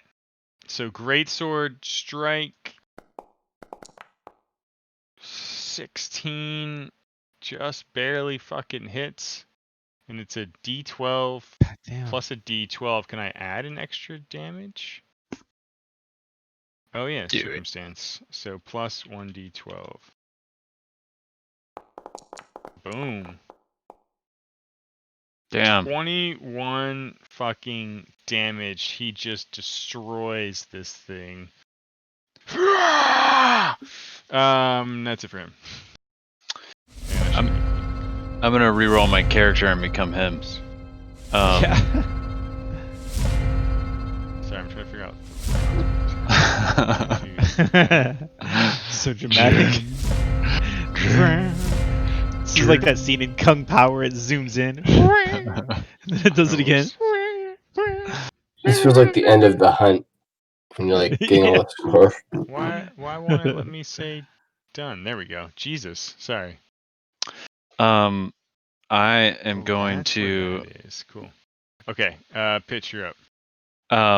I turn and see that, and the javelin that I'm still holding in my hand, I just kind of lift it up, kind of do this and do, duck you two, and I just fucking throw this javelin right at whatever the mole patient giant, whatever fuck that thing is.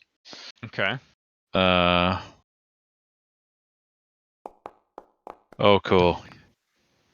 Then I do. Not wearing armor. Well, that's dumb.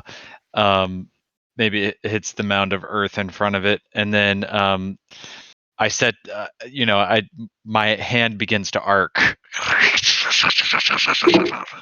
and I use this electric arc thing, and it says that it leaps from one target to another. Oh yeah, and it's not a spell attack, so there's no penalty there. So they just have to make a reflex save.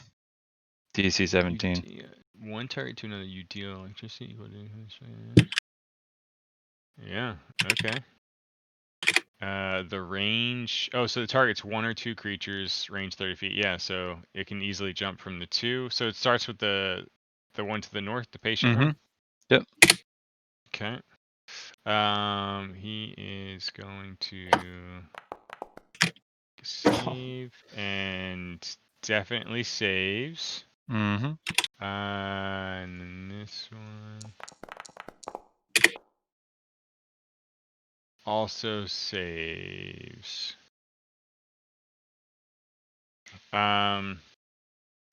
It difficult terrain. They're coming from the other side. It just moves up to Alec and just tries to bite at him.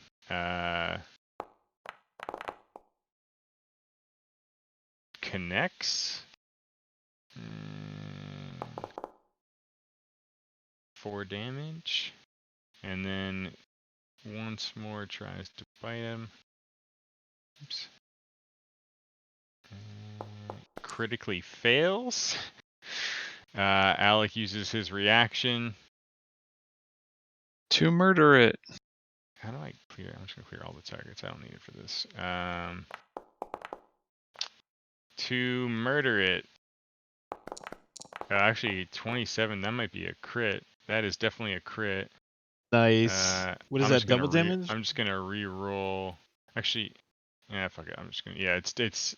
I set it to be. You can do either. I think you can do double damage or double dice. I set it to be double dice for ours. Okay. I'm open to either if you guys have any strong feelings. Holy fucking Jesus, man! There needs to be critical damage as well. Yeah, like damage overkill. So big, overkill, that it actually spills onto its neighbors.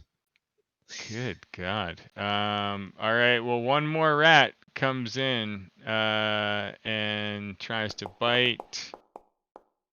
He God damn. Does not connect. Everybody hits. Tries again. And does not connect. Like, Alec is just barely deflecting the bites of this one. It's just like rat after rat swarming over their mound. Daryl, you're up. Yep. I'll save you. I go up and then I just axe it. Axe it a question. Oh, I finally hit! Oh my god! You just fucking barely hit. And then I'll takes another 6 question. points of damage, badly injuring it. And you just fucking barely hit again. Yes! 2 and chops. It is dead. 2 chops and done. And like as you chop it down, you see like part of the sort of dirt wall mound collapse and cave in.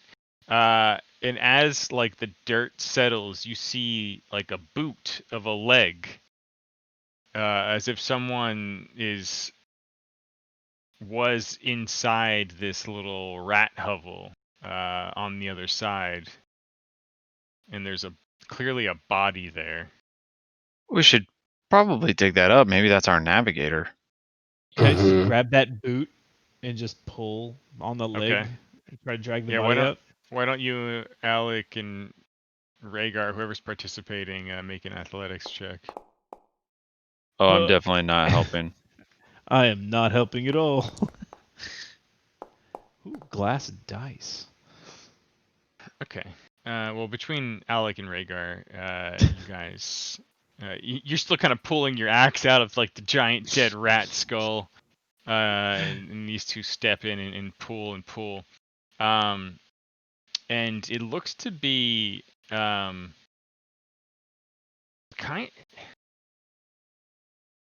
don't you both make a perception check? There's an air of familiarity about it, but you're having a hard time placing it considering all of the crazy shit you've been dealing with for the last 24 hours. I am watching intently. Can I also make a perception? All three of you can make a perception check. Cool, I don't know anything. Still. Class is rough. Hey. Where do I see that? It's on your. Oh yes, that's sorry. It's the confusing one. It's on that left red bookmark. Okay. Yep. Think of it like just a core ability more than a skill now. Yep. All right, Daryl. As you kind of pull your axe out of the rat, you see them like looking over this dirt-covered body, and there's something really striking to you about it. It has almost identical clothing, and just the whole look about him reminds you of the beach bandits or pirates, whatever they were. If you would bet money on this guy being one of their crew members. Yeah, Daryl just starts laughing. It's a beach bandit. I guess he got ratted out. I understood that one. Daryl, while you're laughing, you also notice that on his belt pouch, you see, well, on the belt you see a small pouch, and it looks like it's bulging with something inside of it. Penis?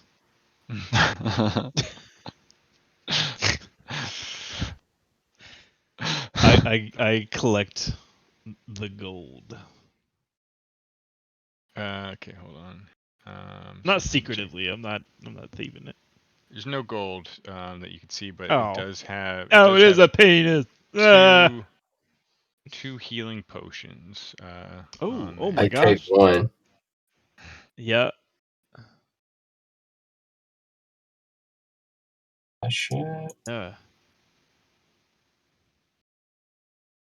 Give the other one to Alec. Okay. He should just you should drink that like right now. Yeah. Probably don't even wait. He does. Can I go over and pick up my javelin that's just sitting in yeah. And I'm kind of ashamed that I threw it, but whatever. Totally. It's fine. You have to fetch your own ammo. Casey, do you need me to add healing potion for you? I don't see it in any of the loot stashes right now. Oh, it's on that. Belt. It's on the belt in the. Oh, that's odd. Like it's like you put a body on the ground that you can actually loot. That's cool. Yeah, that was the idea. I I like it. Inventory. It's on. There you go. Okay. Nice.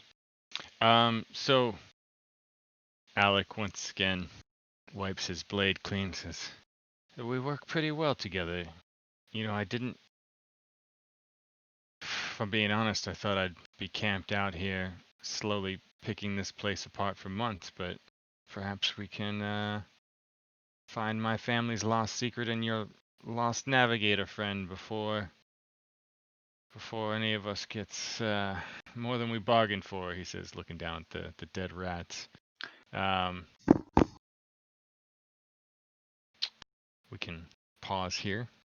Yeah, you know, I feel like the next time we come back and I'm level 2, we're gonna be an even more effective team. Yeah. Don't think we're doing auto magic level ups while you're in the middle of a thing. Yeah, that's There's nothing to stop you from going back to town if that's what you want. Gotta go back to Gloomhaven. Go back to Gloomhaven. You're trained now. Man. I'm gonna have to retire this sorcerer for whatever the fuck that guy is.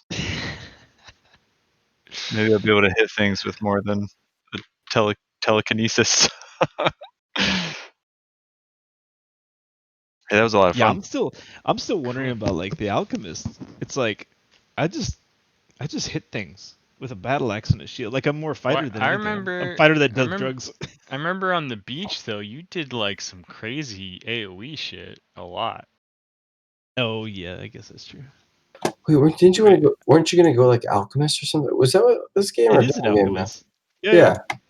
And you've got like other like mutation stuff too, don't you? Well, and I feel like I've got a Pathfinder feels like every class feels very similar at first because everybody has to have the core skills, and then as like you level up, you start to go to your branches. I think that's when it starts to get more specific. I think that's 100% true, but I also think, myself included, like there is a ton of stuff that you guys could be doing as we sort of remember how to play and also just learn how to play. We only played like a session and a half before. That is true. But yeah, like everyone still has hero points. That's a thing if you ever decide to use it. I will try to find like a good baseline for awarding them because it's kind of like Inspiration in 5th edition where, in theory, there might be times that you get awarded extra hero points in a session for doing crazy, cool in-character shit. We'll see. I'll try to be consistent, no promises. But you also have, like, everyone has focus abilities, which are kind of like just innate powers, or, sometimes they feel like spells. So, like, you definitely have one pitch that I won't say. And then you also have, like, that thing that procs based on your bloodline whenever you use a level 1 spell. And I don't know. I think it's whenever you use a level 1 spell. I don't know if you heighten a spell if that counts, but it's kind of like it procs a thing on anyone you want. Like it gives them like a bonus to armor class rating, like scales kind of showing up. I don't remember that. Is that a thing that I currently have or a thing in the future? Yeah, it's the thing you currently have. I don't see anything that says anything about that. It's your class feat. If you look under your class feat, I'll tell you about it. And then yeah, Daryl, I think you were doing like the quick alchemy thing, like where you can like just assemble, you make ingredients like per day, and like you can quickly make bombs for use every day and stuff like that. Yeah. Oh, that's right. You like make stuff in the morning, but then I have a couple extra points. I can just make something on the fly. Yeah, so I think you kind of get like it's almost like refreshable potions that you never truly lose if you keep crafting stuff. So definitely look into all that biz. And then I think you also have maybe you don't have any special power thing yet, but I think Casey, you do, which I believe for you is spent right now. Maybe. I don't remember like if you guys rested or not. Oops, I didn't mean to do that.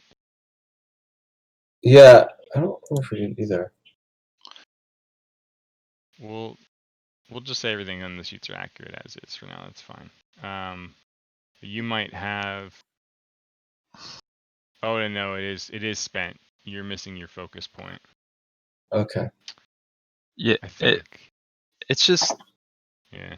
It's just a little. Yeah, reading through that class feature is like I have to. It's not any level 1 spell. It's a specific level 1 spell. Oh, that's right. And it's well, maybe that one. I need to read through that a little bit more. Maybe it works range stuff. I was thinking it was only melee stuff. Well, yeah, we did it. The hard part's over. I think getting back into the depth of it and remembering how things work and learning how some of this stuff is supposed to go will just take some time. I think we probably would have had much difficult time if we didn't have